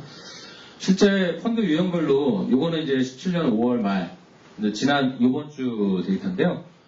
사실은 해외 주식 비중은 해외 주식에 투자하고 있는 펀드 비중은 제가 보기엔 너무 작아요. 전체 390조 중에서 해외 주식형 펀드 비중은 이제 전체 한 4%, 5%가 채 안 되기 때문에 사실은 아직도 룸이 너무나도 많다라고 좀 보여지고 그 중에서 그나마도 사실은 한 40% 정도가 여전히 중국에 좀 모여져 있습니다. 네. 근데 여전히 변동성이 높잖아요. 네. 그래서 이 부분이 어떤 식으로 조금 더 많은 나라들에 조금 더 이렇게 펼쳐질 수 있을 것이냐 이 부분이 저는 좀 굉장히 중요한 요소라고 볼 수 있을 것 같고요. 그리고 해외 쪽에 투자하는 게 지금 좀 많이 달라진 부분들이 그동안은 해외에 대한 인포메이션이 너무 적고 그리고 해외 투자에 있어가지고 국내 주식시장도 굉장히 좀 많이 위축됐었잖아요. 지금 최근처럼 주가가 오른 거는 불과 몇 개월 안 되지 않습니까? 그러다 보니까 실제로 아까 앞서 보여드린 것처럼 해외 투자하는 주식 간접 펀드 비중은 굉장히 좀 줄어들었었고요. 운영사 입장에서는 굉장히 좀 어려웠던 시기로 보여지고 실제로 제가 뭐 외국계 운영사들 같은 경우에는 많이 나가기도 했고 지금 스타코가 너무 많이 줄어들어서 오히려 로컬 운영사보다 외국계 운영사가 지금 굉장히 많이 어렵잖아요. 그런 부분들이 좀 나타나고 있다고 보여지고요. 또 아까 얘기 드렸던 것처럼 세금 문제가 굉장히 큽니다. 예, 그래서 이제 근데 최근에 보면은 직접 투자 비중이 좀 늘어나고 있죠. 그래서 아마 여기 기사도 좀 많이 나오고 또 리서치 쪽에서도 많은 이제 소스들이 좀 나오기 때문에 직접 해외 주식에 투자하는 거라든가 아니면 ETF라든가 해외 채권 최근에 특히 저 같은 경우에도 고객들한테 직접 해외 채권 달러물 아니면은 브라질 채권을 일단 제외로 하고요. 최근에 또 브라질 채권도 한참 어려웠다가 또 많이 판매가 됐었잖아요. 근데 뭐 한 달 전에 좀 어려운 일도 좀 있었었고 근데 최근에 그 뭐 러시아 채권이라든가 인도네시아라든가 아니면은 해외 개별 회사채 예를 들어서 프랑스 전력공사라든가 뭐 크레디 아그리콜의 연구체 같은 쪽으로도 그 고객들의 관심이 굉장히 좀 많이 늘어나고 있습니다. 그래서 근데 여기에 대한 그 언더라인 에셋에 대한 인포메이션들이 사실은 굉장히 많지는 않아요. 그러다 보니까 그게 어떻게 판매자인 저 같은 사람한테 교육이 되고 인지가 되고 그 고객한테 확신 있게 전달되느냐 그거에 따라서 이 성장 폭은 굉장히 많이 달라질 수 있다고 좀 생각이 좀 듭니다. 그리고 또 하나는 뭐 정보도 많이 증가했고요. 여기 계신 분들이 다 많은 정보들을 생산을 하고 계시잖아요. 그리고 제가 보기에는 인프라가 또 너무 좋죠. 모바일로 HTS가 아니라 이제 모바일로 하기 때문에 접근성이 좋아졌다는 것 자체가 시장을 좀 늘리는 요소가 좀 됐다고 좀 보여집니다. 그래서 직접적으로 간접 앞에서는 해외 펀드 비중은 좀 낮아졌지만 어떻게 보면은 해외 주식 비중은 이게 아마 예탁 2012년 말 뭐 한 3조가 안 됐던 거에서 17년 2월 말 기준으로는 7조까지 상당히 좀 많은 폭으로 직접 투자하는 게 좀 늘어났다라고 좀 볼 수 있고요. 실제로 저희 쪽에서는 신탁이라는 거를 비이크를 통해 가지고 해외 ETF를 좀 많이 했었어요. 부유층 고객분들 왜 그러냐면은 세금 이슈가 좀 있었거든요. 앞서 얘기드린 것처럼 펀드를 하게 되면은 펀드에서 발생한 수익금에 대해서는 배당 소득으로 잡히게 됩니다. 그러면은 제가 관리하는 고객들은 대부분이 종합소득세율 최고세율에 해당하는 분들이거든요. 자, 그 얘기는 뭐냐면요. 내가 10% 이자 수익이 생기잖아요. 해외 투자를 해가지고. 그러면은 10%에서 그거의 44%인 4.4%가 텍스로 나와요. 세금으로. 그러면은 세후, 애프터 텍스로 보면은 실제로 제가 5.6% 수익이거든요. 그러면은 국내 주식에 투자해서 5.6% 수익 거두는 거나 해외 투자해서 10% 수익 나는 거랑 똑같잖아요. 그러니까 더 높은 리스크를 내가 안으면서 해외에 투자할 이유가 사실은 없는 거죠. 그 부분이 어떻게 보면은 좀 자산가들이 해외 쪽에 투자하는 데 있어서 굉장히 허들이 좀 많이 됐었고, 또 하나는 그러다 보니까 이게 이 최고세율 때문에 지금 해외 ETF라든가 개별 주식, 그래서 애플 주식을 직접 사고 팔면 그건 양도소득세를 내거든요. 네, 그러다 보니까 이왕이면 내가 직접 좋은 주식 나한테 골라줘. 그 다음에 좀 국내보다는 해외 쪽에 4차 산업을 좀 이끄는 그런 주식들을 나한테 좀 소개를 해줘. 그러면은 직접 투자하시게 되면은 세금도 더 낮은 거예요. 펀드를 통해서 베트남에 투자하는 것보단 직접 베트남 주식에 투자하는 게 세금이 더 낮은 거죠. 그 부분이 좀 간접적 투자 비중을 좀 줄이고 직접 투자 비중을 높이는 요소도 상당히 좀 있습니다. 그리고 그래서 이게 제도의 영향이 사실 이 해외 같은 경우에 굉장히 좀 중요한데요. 앞서 얘기드린 것처럼 세금 부분이 하나 있고요. 또 하나는 또 우리나라 이렇게 해외 주식 비과세 제도를 다시 또 작년부터 시행을 했죠. 그래서 근데 1인당 한도는 3천만 원밖에 안 됩니다. 그럼에도 불구하고 이왕 해외 투자하는데 장기 투자하면서 비과세가 된다라고 하면은 금액이 지금 절대 금액이 크지는 않지만 지속적으로 이렇게 늘어나게 됩니다.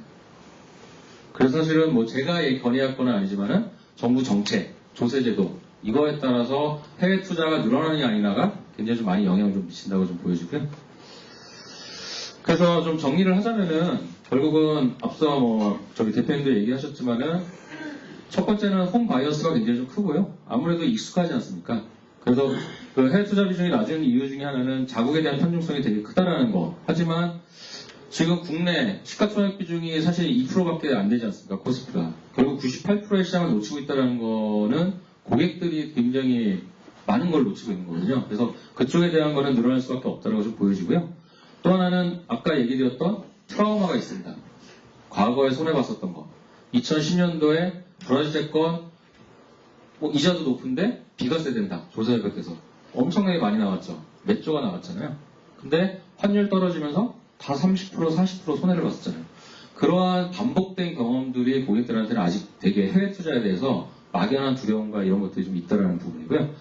그리고 아까 제도는 제가 앞서 얘기 드렸고, 또 하나는 뒤에서 조금 얘기 드릴 게 이제 정보가 너무 부족하다. 왜냐하면 이 정보가 부족하다는 의미는 뭐냐면요. 이거는 제가 넘어가고요. 제가 느끼는 것 같습니다. 지금 여기 계신 분들이 대부분이 리서치 센터에 계신 분들이죠. 가장 어떻게 보면 정보에 처음으로 접하는 가장 좋은 시장이 어딜지 매크로 분석을 하고 그 중에서 기초자산 중에서 어떤 종목들 유니버스에 담을지 이런 것들을 분석을 하시잖아요. 그러면 그런 것들이 사실 상품 쪽에 넘어가게 되고 상품에서는 그걸 기획해서 상품 구조를 짜고 저희와 같은 이제 언론이라든가 아니면은 대고객 접촉으로 상품이 나오기까지 일단 시간이 오래 걸리죠. 그리고 저희가 그거를 소화를 해서 또 고객한테 할 때까지 또 시간이 걸립니다. 결국은 이 정보가 이렇게 레깅돼서 전달이 되다 보니까 좋은 마켓을 여기서 찾고 좋은 종목을 찾더라도 고객한테 이게 갈 때까지는 이미 가격이 오른 뒤에 고객들이 투자를 하시게 되는 경향이 있죠. 그죠? 그러다 보면은 이미 고객들은 굉장히 어깨에서 사는 게 돼버리는 거고 항상 또 손해를 보시게 되고 그러다 보니까 안 좋은 경험들을 가지게 되고 이게 악순환이 반복되는 기업들이 좀 있었던 것 같습니다. 결국은 이제 고객들이 원하시는 거는 지금은 그래도 학습 효과가 생겨가지고요. 많이 좀 달라지셨어요. 근데 높은 수익 원하지 않습니다. 물론 저와 같이 아직 직장을 다니는 사람이라면은 제 노후를 보내기 때문에 고수익을 추구를 하겠죠. 근데 실제로 투자 여력이 있는 분들이 이제는 고수익을 원하시는 게 아니에요. 중위험 중수익, 안정적으로, 꾸준하게 이런 것들이 뭐가 있느냐. 그게 개별 종목일 수도 있고 아니면 개별 마켓일 수도 있습니다. 그래서 그런 거에 대한 니즈가 좀 굉장히 좀 크고요. 당연히 이제 뭐 해외 쪽에 대한 관심이 많으세요. 근데 저희가 알고 있는 뭐 미국의 이제 시가총액 탑 5까지 그런 정보들을 다들 아시잖아요. 근데 실제적으로 거기에 대한 이제 정보들을 많이 받지를 못하다 보니까 그런 거에 대한 니즈도 좀 있으시고요. 그리고 지금은 굉장히 다양한 것들에 대한 관심이 있으세요. 저희 해외 부동산, 직접 해외 부동산에 투자할 수 있는 방법이 없느냐? 아니면은 제가 한 2분만 더 해야 될까요? 예. 그 해외 대체 투자. 지금 뭐 여기 계신 분도 다들 아시겠지만은 사모 PEF라든가 아니면 사모 대출이라든가 아니면은 사모 인프라라든가 실제로 PF 쪽에서 일어나는 것들에 대한 관심이 있으신 분들이 굉장히 좀 많습니다. 네, 그래서 조금 이거는 일반적인 분들이 찾는 상품들은 아니죠. 근데 그런 거에 대한 니즈들이 사실 좀 많이 있고 이미 헤지펀드에 대해서는 저는 한 5년 전부터 지금은 거의 헤지펀드로 포트폴리오도 좀 많이 짜거든요. 그리고 해외 투자하더라도 사모 헤지펀드 이런 쪽으로 좀 많이 좀 하고 있고요. 그리고 좀 세금 좀 아낄 수 없겠냐. 근데 이거는 제도니까 어쩔 수 없겠죠. 결국 세후 수익률이 좀 중요하다는 부분이고요. 그래서 좀 고객들 얘기 들어보면은 이거는 뭐 제 개인적인 견해니까 또 이제 뭐 리서치 쪽이나 또 운영사 쪽에서 생각하는 좀 다를 수는 있을 텐데요. 결국은 이 정보가 얼만큼 좀 빨리 좀 전달될 수 있겠느냐, 고객들한테까지. 이 부분이 아까 정보가 좀 레깅되는 것들, 그거를 단축을 할 수 있는 방법이 없을까? 이런 것들이 좀 저는 좀 중요하다고 좀 보여지고요. 그 다음에 아직도 저는 리포트를 보기 좀 어렵습니다. 저 15년을 했는데도 아직은 좀 어렵죠. 왜냐하면은 제가 그러니까 정보의 소비자 입장이라면은 리서치 센터에서 생산되는 정보는 대부분이 연기금, 그 다음에 기관 투자가, 그 다음에 사실 그 나머지가 이제 리테일 쪽이잖아요. 근데 여전히 좀 어려워요. 왜? 시간이 많지가 않거든요. 결국 저도 빠른 의사결정을 해야 되는데 그런 부분들이 조금 더 쉬워지면 좋지 않을까? 어렵다는 건 아는데요. 이렇게 그런 판단이 좀 들고요. 그 다음에 고객별로도 이제 나이별로도 니즈가 좀 많이 다릅니다. 근데 이제는 내 노후를 위해서 좀 투자를 좀 오랫동안 좀 안정적으로 할 수 있는 좀 투자를 하고 싶다는 분들이 좀 있거든요. 그거에 좀 맞는 것도 좀 있었으면 좋겠고요. 그 다음에 뭐 이거는 뭐 결국은 인력 문제인 것 같아요. 뭐 리서치든 아니면 저희 세일즈 쪽이든 아니면은 상품을 개발하는 쪽이든 그거에 대한 전문 인력들이 좀 굉장히 좀 많이 필요하고 반복된 교육이 굉장히 좀 중요하다고 생각을 좀 합니다. 그리고 뭐 제도는 저희가 할 수 있는 부분은 아니겠지만은 제도적인 부분에서도 특히 해외 투자를 늘리는 데 있어서는 세금에 관련된 부분들 이런 부분들이 좀 굉장히 좀 중요하다고 좀 생각을 합니다. 네, 근데 그럼에도 불구하고 저도 공감하는 거는 이게 뭐 저도 오래된 데이터이긴 하지만은 우리나라 해외 주식 보유 비율이 다른 나라에 비해서 굉장히 낮더라고요. 네, 한 10% 정도밖에 안 되더라고요. 그러면은 결과적으로는 이 비율이 언제까지 어느 정도까지 늘어날지 모르겠지만 이런 다른 나라 선진국처럼 이렇게까지 늘어날지는 모르지만은 그 볼륨의 크기는 성장률은 굉장히 가파를 수 있다. 이렇게 좀 생각이 좀 듭니다. 그래서 그런 부분에 있어서 많은 도움들을 좀 주시면은 또 그거를 또 저희도 소화를 해서 또 고객들이 좀 해외 투자를 통해 가지고 자산 수익률을 좀 높일 수 있는 그런 역할을 좀 하도록 하겠습니다. 네, 저는 여기서 마치겠습니다. 감사합니다. 예, 감사합니다. 저희가 오늘 그 세미나를 준비하면서 이정원 기자님하고 어떤 분을 모실까 고민하다가 유능한 PB분을 모시자 했는데 아주 적절한 선택이 아니었나 생각이 듭니다. 특히 이제 저희가 리서치하면서 개인 투자자들 어떤 니즈에 대응해 나가야 된다는 이런 데 임플리케이션도 아주 좋았던 것 같고요. 특히 이제 정보가 부족하다, 그리고 리포트가 어렵다 이런 부분들은 저희가 많이 좀 보완해야 될 점이라고 느꼈습니다. 자, 이렇게 시간이 조금 지났는데요. 두 분 아주 좋은 말씀 들었고요. 바로 패널 토론으로 넘어가겠습니다. 먼저 제가 먼저 질문을 우리 센터장님 두 분께 드리겠습니다. 저희도 지금 저희 리서치 센터도 뭐 국내 주식 채권뿐만이 아니라 해외 주식 채권, 뭐 커모더티, 또 최근에는 해외 부동산까지도 한번 분석을 해볼까 이렇게 영역을 넓혀가고 있는데요. 뭐 투자자 니즈도 커지고 있지만은 리서치 센터 자체로서도 사실 살아남기 위한 어떤 몸부림이라고도 할 수 있겠죠. 다른 리서치 하우스들도 이렇게 많이 영역을 확대해 나가는 걸로 알고 있습니다. 지금 두 분이 우리 조영준 센터장님은 좀 대형 리서치 하우스를 이끌고 계시고요. 또 김재용 센터장님은 중형급 리서치 하우스를 이끌고 계신데요. 서로 좀 입장은 조금 틀리실 것 같습니다. 두 분 말씀을 차례로 한번 들어보겠습니다. 예, 제가 먼저 말씀을 좀 올리겠습니다. 저는 이제 원래 그 박천웅 대표님하고 우리 F1님한테 질문을 하는 역할로 알고 있었는데 지금 다른 또 말씀하시고 뭐 어차피 그 내용 오늘 주제가 같기 때문에 그냥 우리 박 선배님 또 뵙고해서 잠깐 말씀 같이 하면서 이렇게 또 저희 얘기도 하겠습니다. 어쨌든 오늘 박천웅 대표님 말씀 너무 여러모로 이제 힘도 되고 감사하게 정말 감명 깊게 얘기 잘 들었습니다. 특히 이제 지금 국내 리서치가 좀 어려운데 이런 위기를 기회로 삼아라 이런 얘기 해주신 거는 정말 너무 감사하고요. 국내 고객들이 결국 해외 투자를 도와줘야 되고 아시아 시장이 앞으로 글로벌 아시아 계속 인구도 늘고 경제성장도 좋으니까 중국 인도 뭐 전체적으로 아시아 시장이 글로벌의 중심이 된다 그러면 우리가 글로벌 리서치를 하기가 장기적으로 좋아질 거다 이런 말씀도 너무 감사한 말씀이고 또 이제 어셋 얼로케이션 또 어셋 클래스별로 우리가 준비를 하는 것들이 필요하다 이런 말씀도 뭐 실제 저희가 다 지금 이렇게 준비 아직 걸음마 단계이긴 하지만 자산 배분이라든지 또 뭐 여러 가지 상품에 대한 리서치라든지 이런 것들은 대형사들은 좀 준비를 하고 있고요. 저희 이제 그래서 그런 말씀을 좀 들으면서 대표님 말씀 들으면서 참 이게 좀 더 힘을 내서 열심히 미래를 위해서 투자도 하고 준비해야 되겠다 이런 생각을 감사의 정말 마음을 갖고요. 열심히 좀 해야 되겠다 이런 생각도 또 한편으로 하게 됐습니다. 더불어서 그냥 제가 이런 그 대표님 말씀 드리면서 즉흥적으로 우리 환경 비즈니스에도 건의를 한다면 뭐 당장에는 아니더라도 그런 해외 투자를 위한 폴도 저희들도 이제 그렇게 그런 파트 자산 배분이 얼마 전에 만들어졌죠. 그래서 사실은 또 거기에 일하는 직원들이 굉장히 또 힘이 되고 또 자기들도 나름 이렇게 레퓨테이션을 쌓는 데 도움이 될 것처럼 제가 아까 대표님 말씀해 주신 것처럼 어세클 그러니까 이제 커머디티라든지 또 뭐 이머징 마켓이라든지 사실 대표적으로 우리가 뭐 이거 오늘 폴을 얘기하는 자리는 아니지만 어쨌든 리서치 평가하는 게 현실적 폴이라고 하면 글로벌 자산 배분이라는 폴이 있습니다. 근데 거기에 1등부터 3, 4등까지가 뭐 한 5등까지가 우리 신영의 김선영 애널도 들어가 있지만은 다 중국 리서치하는 직원들인데 저희 회사 직원도 있고 뭐 다 여기 있지만은 이 친구들이 중국 분석이라는 이름으로 평가를 받지 않고 있고 그냥 글로벌 전략이라는 이름으로 평가를 받고 있습니다.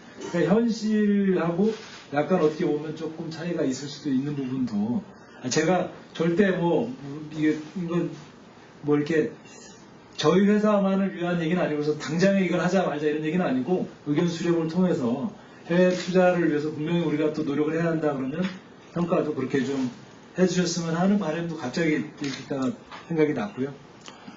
어쨌든 저는 요즘에 평소에 아까 점심 먹으면서 그런 얘기 했는데 이 리서치가 없이 투자를 하면 우리가 흔히 누구 말 듣고 투자한다 그러면 묻지마 투자라고 얘기합니다. 그러니까 금융 투자를 위험 자산을 투자할 때는 반드시 하지 말아야 될 게 분석 없이 투자하는 묻지마 투자인데 리서치가 요즘에 갈수록 힘이 빠지고 여러 가지로 불경기 요즘에 좀 장이 살아나고 있습니다만 특히 이제 해외 투자 같은 경우는 뭐 브라질 국제 같은 경우도 전혀 분석 없이 고금리라고 투자했다가 어떻게 보면 환율이 그렇게 폭락하면서 많은 투자가들이 손해를 받고 최근 들어서 조금 이제 이머징에 대한 분석도 굉장히 좀 다양하게 되는 것 같고 어쨌든 지금 상황이 아까 대표님 말씀해 주신 것처럼 연기금이나 많은 투자가들이 기관 투자가들 또 많은 투자가들이 글로벌 자산 배분을 당연히 해야 된다고 생각하고 있는 시점이고 또 4차 산업이 이게 뭐 정말 우리의 어떻게 보면 장기적인 생활을 변화할 정도로 새로운 성장 동력으로 위험자산 투자에 어떻게 보면 큰 이제 변화를 가지고 있습니다. 그래서 그런 부분에 대한 준비는 해야 되지 않나 이런 그 말씀을 이제 우리 이창목 센터장님 질문에 대한 답으로 저희 이제 생각을 좀 말씀드렸고요. 제가 원래 저 대표님한테 질문하고 싶었던 얘기가 있어갖고 하나만 마지막으로 말씀드리면 아까 마지막에 말씀 주시려다가 시간이 없어서 말씀 안 하신 내용 중에 들어있을 것 같긴 한데 저희 리서치 센터에서 저희는 이제 4차 산업의 1등기 이런 것도 분석을 시키고 있지만 이제 그건 말고 아까 4차 산업과 관련해서 저희가 준비해야 될 것들 그러니까 퀀트적인 부분일 것 같은데요. 뭐 사실 굉장히 쉬운 얘기는 아닌데 대표님이 고민을 많이 해주신 것 같아서 그러니까 예를 들면 플러스 알파를 찾기 위한 뭐 퀀트적인 그런 이 4차 AI라든지 이런 걸 통해서 결국 이제 분석 능력도 많이 좋아질 거다 이런 말씀을 아까 길게 시간을 놓고 보면 자동차의 성능이 바뀌는 것처럼 좋아질 거다 이런 말씀 해주신 것 같은데 조금 직접적이진 않더라도 우리가 저희 리서치 센터장들이 또 리서치 센터가 뭘 준비해야 될지 그냥 뭐 시사적인 이렇게 좀 암시적인 말씀이라도 조금 들었으면 합니다. 대단히 어려운 주제고요. 저도 뭐 새로운 기술들을 섭렵하기에는 또 상당히 조금 이제 아둔해지기도 했고 그래서 비즈니스를 하는데 대단히 많은 그 고민들을 하고 있는데요. 아까 말씀드렸듯이 제가 믿는 건 이미 4차 산업혁명의 수용도리에 금융도 들어와 있고 그 변화의 속도는 아주 빠를 것이다. 그렇게 생각을 합니다. 투자, 리서치 이런 부분들에도 상당히 많은 접목이 이루어질 걸로 생각하는데요. 지금 이번 주에 제가 보니까 런던에서 머신러닝 관련된 그런 포럼을 하고 있는데 한국에서 이제 가서 참석하는 분들이 있는데 제가 얘기를 슬쩍 들어보니 이쪽 투자업, 뭐 보험업, 그 다음에 클라이언트 서비스 뭐 이런데 딥 러닝 또 빅데이터 이런 것들이 어떻게 쓰일지 하는 것들에 대한 상당한 그런 디스커션이 오가고 있다고 하는데요. 지금 당장은 그 수준 자체가 뭐 알파고가 무슨 바둑에서 정말 세계 1, 2위를 이기고 뭐 이런 정도는 아닐지라도요. 이미 시작을 하고 있다는 얘기죠. 그래서 이런 혁신이 왔을 때 혁신을 가능하면 피할 수 있는 그런 입장에 있는 기업도 있을 수가 있고요. 그런 산업도 있을 수가 있습니다. 그렇지만 상당히 오랜 동안 금융은 그런 혁신을 조금 피할 수 있는 그런 위치에 있었죠.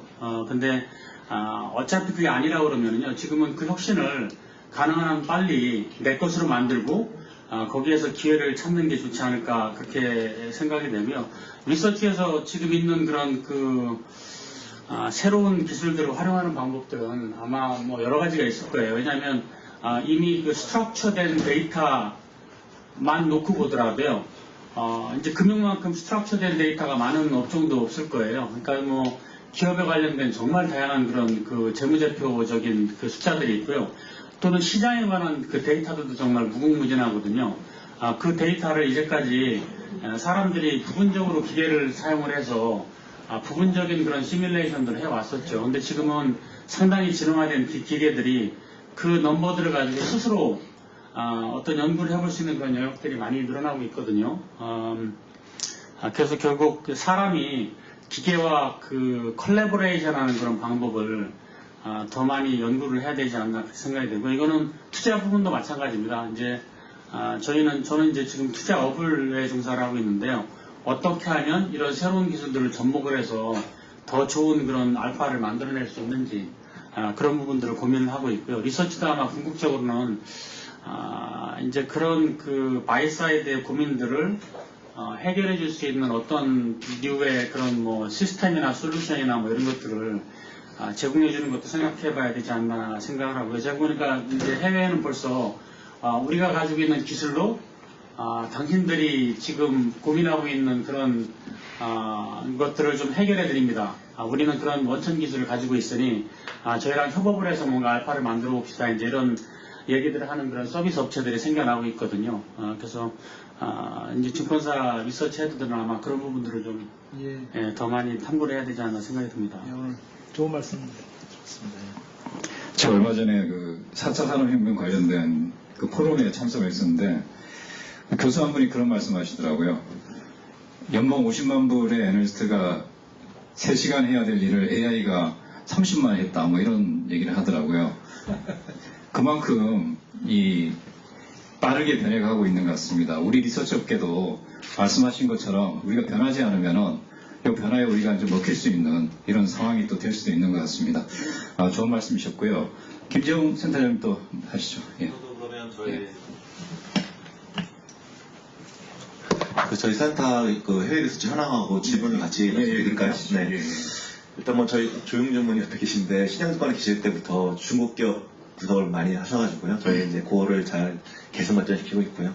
또 하나 최근에는 저희도 이제 4차 산업혁명 관련돼가지고 좀 상품화 유관 부서들하고 리서치를 좀 하고 있어요. 그래서 저희가 리서치도 중요하지만 그거를 좀 더 상품화시켜서 고객들한테 잘 전달할 수 있는 방법들을 좀 공부를 하고 있습니다. 또 하나는 이제 저희가 이제 아무래도 이제 저희 중용사를 대신해서 말씀을 드리면 저희 리소스에 좀 한계가 있다 보니까 해외 유명한 운영사들 루안 앤 커니프라던가 도더트러스트, 베일렌 기포드 이런 쪽과 MOU를 맺고 있습니다. 그래서 저희 애널리스트를 타겟을 해가지고 진짜 해외 유수한 운영사들이 어떻게 운영을 하고 있는지 그리고 그들이 원하는 게 무엇인지를 저희가 이제 간접적으로 좀 공부하고 있는 게 저희의 현실입니다. 그 정도 저희 현황을 말씀드리고요. 제가 지금 드릴 질문은 이제 저도 이제 이코노미스트다 보니까 이제 대표님께서 말씀하신 큰 어젠더에 대해서 이제 매우 동의를 하고요. 그러다 보니까 좀 큰 틀보다는 좀 마이크로한 질문을 한 두 개 정도 드려보려고 합니다. 첫 번째는 뭐냐면 사실 이제 아까 말씀하신 게 좀 자단 배분 리서치부터 하자 이렇게 얘기를 하셨거든요. 그래서 어떻게 보면 이제 베타 리서치에 좀 가까운 쪽인 거죠. 근데 이제 센터를 운영하는 측면에서 봤을 때는 상당한 리소스가 전략 쪽에도 있지만 기업 분석하는 쪽에도 있다고 말씀드릴 수 있을 것 같아요. 근데 이제 기업 분석하는 리서치들이 해외 리서치를 해야 되는데 이제 주로 해외 리서치, 기업 분석 리서치를 하다 보게 되면 가장 중요한 게 뭐냐면 뭐 탐방이라던가 컨퍼런스 아니면 뭐 해외 IR과의 네트워크 이런 이런 겁니다. 근데 이제 저희 고민은 뭐냐면 대형사도 그렇지만 특히 중형사 같은 경우에 코스트 문제에 쌓일 수 있다는 거죠. 그래서 이런 환경 속에서 과연 저희 애널리스트들이 두 딜리전스를 잘하기 위해서 어떠한 게 하면 될지 기업 분석 애널리스트들이 팁이 있으시면 좀 주시면 감사할 것 같고요. 두 번째 김 F님께 드리고 싶은 질문은 뭐냐면은 저희가 이제 그 일본의 사례를 아까 말씀하셨는데 90년대 일본이 불황을 겪으면서 흔히 말하는 왔다나베 부인이라는 사람들이 해외 투자를 한다는 거죠. 이렇게 개인 투자가들인데 이들의 성향이 상당히 하이 리스크, 하이 리턴입니다. 그럼 저희 고민은 뭐냐면은 애널리스트들이 충분히 해외 리서치를 준비하고 있는 과정이지만 완벽하지 않은 상황에서 어떻게 보면 영업전선의 프론트에 있는 그 영업자분들께서 과연 이 하이 리스크, 하이 리턴에 대한 해외 투자를 갖다 잘 설명하고 계신지 그 현황이 있으신지가 궁금하고요. 그게 좀 되신다고 하게 되면은 내지 부족하다고 하게 되면은 리서치 센터가 어떻게 업무 협조를 하고 계신지 그거 좀 질문을 좀 드려보고 싶습니다. 일단 그 앞에 질문이 이제 기업 분석, 해외 기업에 대한 분석에 관한 질문이신데요. 특히 이제 그 파이낸셜 머슬이 좀 그 적은 그런 중소 그 증권사가 과연 그거를 어떤 방법을 하는 게 좋겠느냐 이제 그런 거로 저는 이해를 하는데요. 그 직접 자기들이 할 수 없으면 그러면 뭐 같이 연계를 해서 하면 되는 거죠. 지금 4차 산업혁명의 핵심은 콜라보레이션이라고 저는 생각을 하거든요. 그래서 윈윈 할 수 있는 네트워크를 만드는 게임. 기업의 경쟁력도 스케일보다는 네트워크 이펙트를 어떻게 만들어내느냐의 싸움 뭐 이런 것들로 바뀌고 있으니까요. 작은 회사라도 본인들한테 맞는 그런 네트워크를 만들어내기만 한다 그러면 경쟁을 해볼 수 있는 여지가 있지 않을까 생각하는데, 근데 해외 리서치 같은 경우에는 해외에도 비슷한 그런 그 처지의 다른 증권사들이 있을 거고요. 이제 그런 증권사들하고 그 증권사는 그쪽 시장에 상당한 강점을 가지고 있을 거고요. 또 한국에 있는 중소형 증권사는 한국에 대한 또 강점을 가지고 있고, 그래서 서로 윈윈할 수 있는 어떤 네트워크를 만들어 볼 그런 여지가 있는 거죠. 더군다나 우리나라 그 투자가들이 직접 해외에 또 투자를 한다고 그러면은요, 그러면 온라인 브로킹을 할 수 있는 그런 역량을 가진 다른 증권사하고 리서치까지 연계를 한번 해볼 수가 있는 거죠. 리서치 센터장의 스코프에서는 해결할 수 있는 일은 할지라도요, 그 증권사가 경영에 있어서 그런 부분에 충분히 열린 마음이 있다 그러면, 제 생각에는 오히려 혼자서 다 빌드하는 그런 것보다는 더 재미있는 그런 모델을 만들어낼 수 있지 않을까 그렇게 생각을 합니다. 기업 분석은요, 아까 뭐 탐방 등등해서 이제, 그다음에 매니지먼트 미팅 등등해서 뭐 여러 가지 말씀을 해주셨는데 상당히 캐피탈 인텐시브 하거든요. 그래서 그거를 직접 빌드하기는 사실 만만치 않죠. 하지만 다른 다양한 방법들을 아마 활용을 해볼 수 있을 것 같습니다. 예. 답변하시죠. 제가 말씀드릴까요?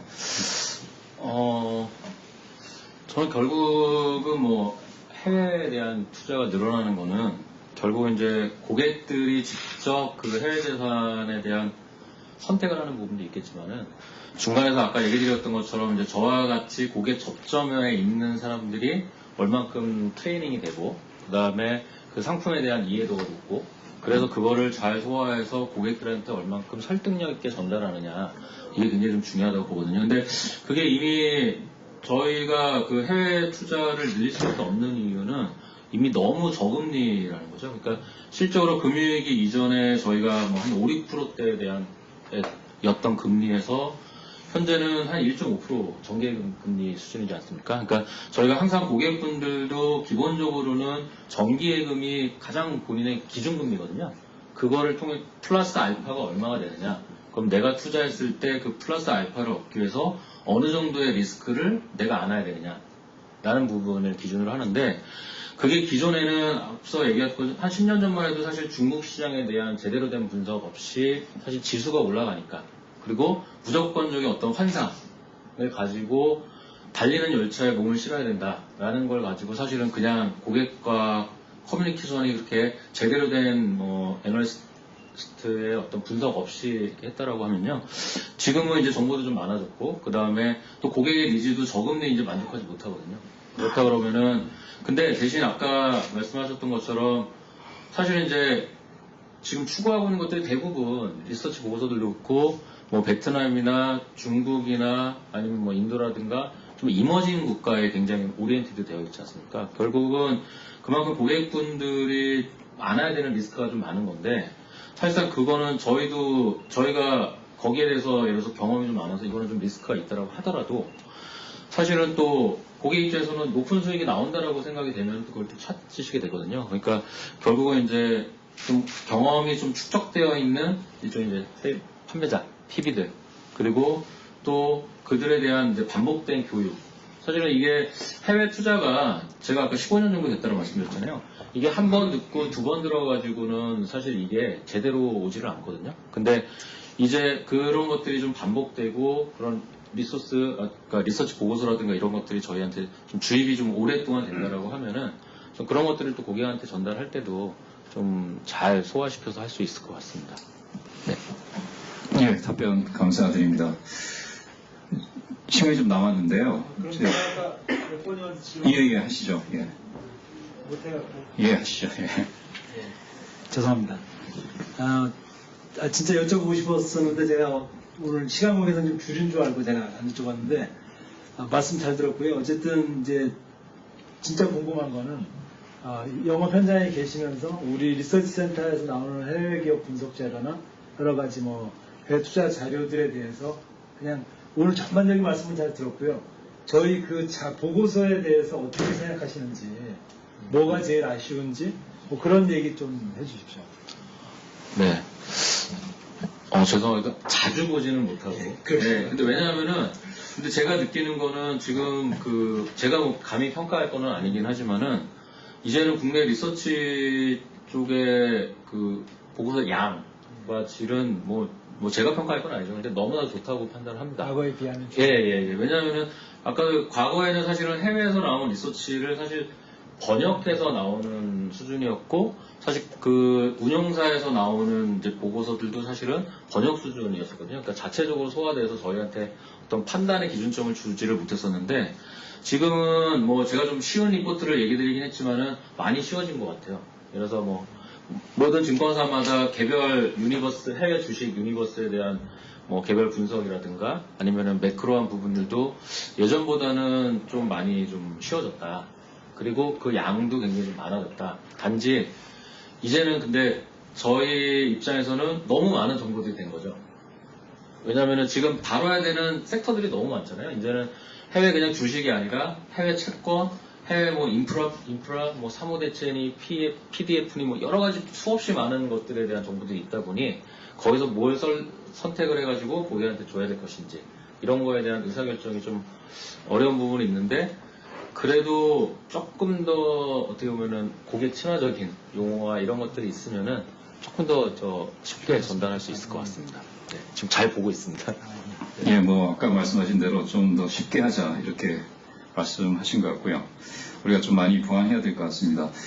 이번에는 이제 객석으로 마이크를 좀 넘기려고 합니다. 제가 처음에 사회적 제안 받았을 때 바로 이 시간을 위해서 제가 막 지명하려고 아주 예전에 보니까 부럽더라고요 이 자리가. 그래서 뭐 너무 긴장하지 마시고요. 혹시 질문하실 내용이나 말씀하실 거 있으시면 손 들어주시죠. 예, 이럴 줄 알았습니다. 예. 제가 지금 내용 들어보면 실제로 이런 이제 글로벌 리서치를 실제로 지금 분석을 하는 이런 이제 현업에서 그런 분들의 얘기는 못 들은 것 같습니다. 우리 대신증권의 박형중 투자전략실장님이 주로 이제 이런 거를 실제로 많이 하시고 계시거든요. 한번 마이크를 들여서 하시면서 어떤 고충이 있는지, 그리고 뭐 리서치 차원에서는 또 어떤 게 보완돼야 되는지 한번 간단하게 한번 말씀해 보시죠. 네, 반갑습니다. 저는 대신증권에서 마켓전략 실장을 맡고 있는 박형준입니다. 갑자기 질문하셔가지고 좀 당황스럽긴 한데요. 일단 저희 리서치에서 최근에 자산 배분과 관련된 역량을 강화시키기 위해서 노력을 많이 하고 있습니다. 인력도 확충을 많이 했고요.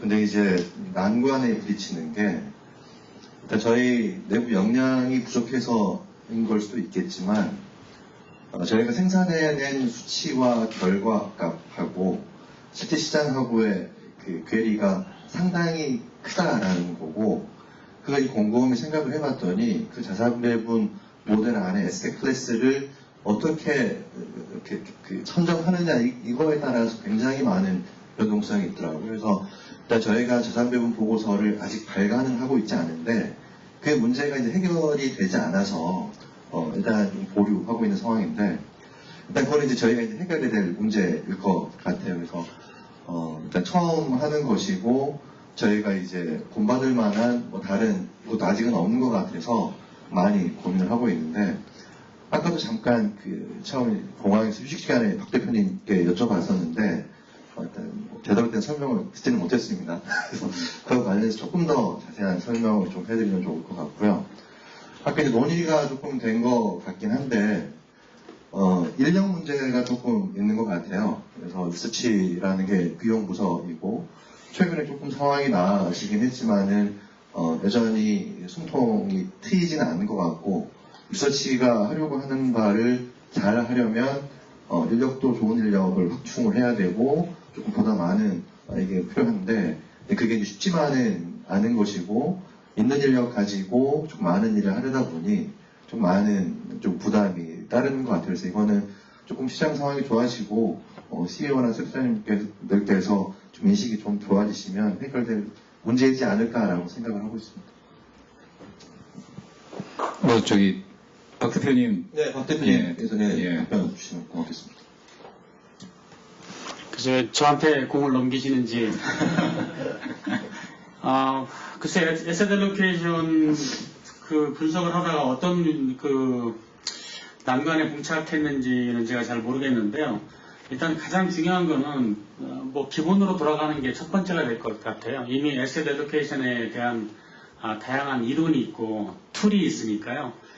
그런 이론과 옵티마이제이션 툴을 가지고 가능하면 많은 그런 데이터들, 다양한 그런 에셋을 집어넣고 과거치를 가지고 돌려보는 거죠. 그래서 계속적인 그런 시뮬레이션을 통해서 어떤 솔루션들을 찾아보는 거예요.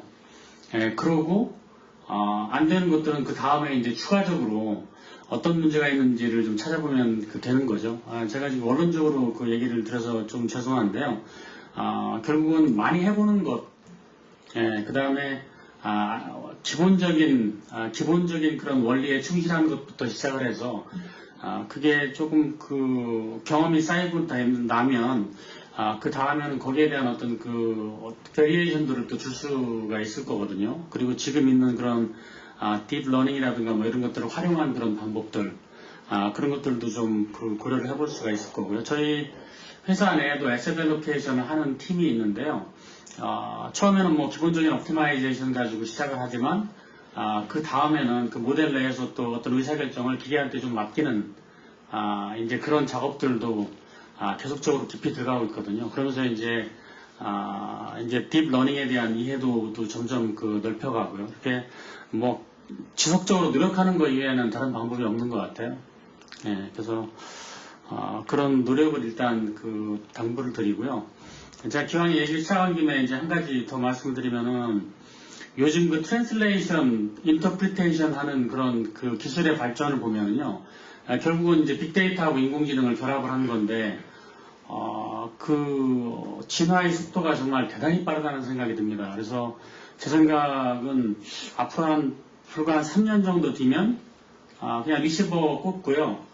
거의 그 동시 통역이 이루어지지 않을까 그런 생각이 들어요. 지금 현재 있는 구글이나 뭐 몇 개의 그런 그 인터프리테이션 하는 그런 그 프로그램들을 보면은요.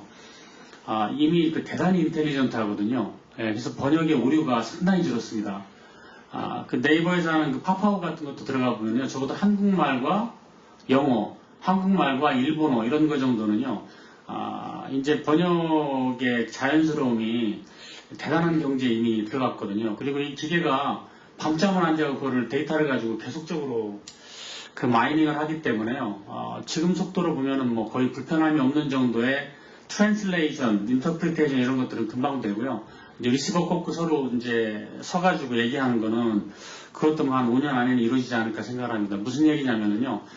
우리가 우리 경쟁력으로 생각했던 랭귀지 베리어 그게 더 이상 이제 경쟁력이 아니게 된다는 거죠. 어떤 외국 회사도요. 우리나라 클라이언트들한테 마음껏 그 서비스를 제공을 할 수가 있다는 거죠. 그러니까 이제 그렇게 보면 이게 대단한 그 챌린지인데요. 또 거꾸로 보면 우리가 한국말 때문에 너무 불편했던 것 늘 그 핑계를 대거든요. 이게 말이 잘 안 되다 보니까 불편했는데 근데 이제는 말이 되는 거거든요. 앞으로 5년 내에는 말이 될 텐데요. 이제는 그런 핑계들이 통하지 않게 되는 거죠.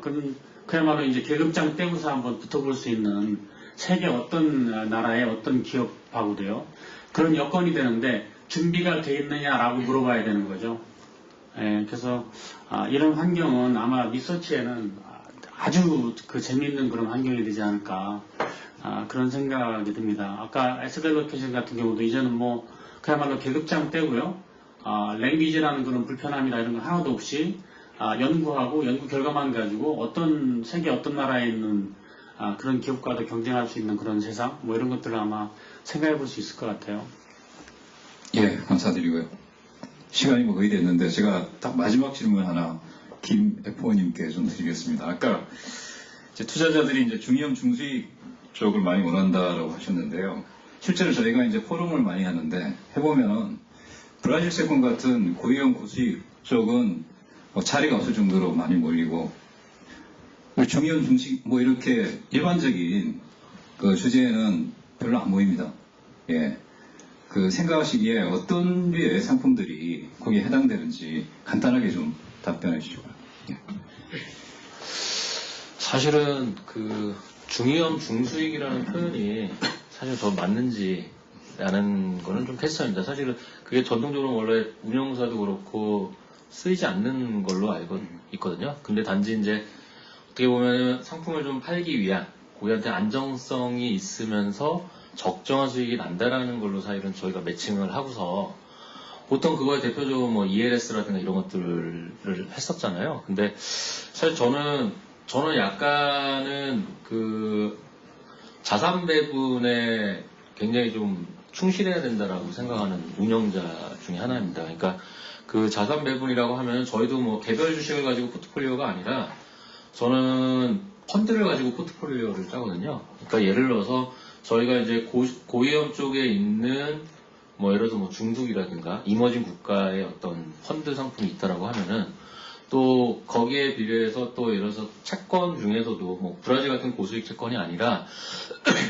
꾸준하게 쿠폰이 나오고 있는 그래도 그 투자 적격 등급의 채권들이 있지 않습니까? 예를 들어서 뭐 하여튼 그런 것들을 이제 포트폴리오를 짜가지고서 제안을 하는데 지금 말씀하신 제일 어려운 게 이제 고객이 사실은 이거를 설득하기가 굉장히 어렵다는 거죠. 뭐냐면 고객들도 결국은 수익이거든요. 투자를 한다는 얘기는 내가 그만큼의 리스크를 안고서 투자를 할 테니 지금이 좋은 시기인지 싼 가격이 있는 자산은 어떤 건지 그런 어떤 마켓에 지금 투자를 하면 좋을지 이걸 알려달라는 거잖아요. 그러다 보니 뭐 비과세가 되고 지금 쿠폰 수익이 높다라고 하면은 당연히 브라질 채권에 대한 수요가 있는 거고 또 그 수요에 맞춰서 또 공급을 해주니까 또 고객들이 몰릴 수밖에 없고 그래서 저도 좀 고민이 과연 그럼 중위험 중수익에 맞는 상품이 따로 있는 거냐. 근데 그거는 저는 그 상품이 따로 있다라고 보여지지는 않고요. 근데 물론 이제 그 자체가 뭐 혼합형이라든가 이런 상품들로 운영을 할 수는 있긴 하겠지만은 결국은 시간인 것 같습니다. 그러니까 이게 좀 맞는 답은 아니겠지만은 투자의 어떤 문화, 그 다음에 또 투자자의 어떤 그 투자 경험 이런 것들이 사실은 좀 누적이 돼야만이 저희가 진짜 포트폴리오를 통해서 자산 배분을 하고 그걸 통해서 저기 전체 총액 기준으로 한 본인의 투자 수익, 이 안정적 수익을 가져갈 수 있다는 거 이런 것들이 좀 학습이 되어야 되지 않나 라고 생각을 합니다. 예, 네, 잘 알겠습니다. 제가 한 말씀 좀 드리고 싶은데요. 마침 마이크가 꺼진 거 보니까 되는군요. 그 브라질 채권은요, 이게 사실 중위험 중수익 캐테고리가 아니라고 저는 생각을 하거든요. 고위험 고수익이죠.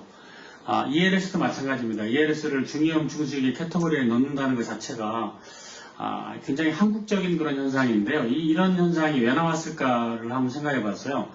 ELS의 본질은 어떤 극단적인 위험이 왔을 때 생길 수 있는 그 손실을 다 내가 그거를 떠안는 대가로 해서 지금 현재 일들을 조금 더 갖게 되는 거거든요. 그러니까 이제 어떻게 보면 이제 풋옵션을 발행하는 발행자가 되는 그런 그 개념이라고 할 수도 있고요. 또는 인슈런스 기능을 사람들이 위험한 거를 피하려고 인슈런스를 드는데 이건 거꾸로 인슈런스를 떼가지고 일들을 붙여주는 그런 프로덕트죠. 그래서 대단한 그런 고위험 프로덕트라고 할 수 있는데요.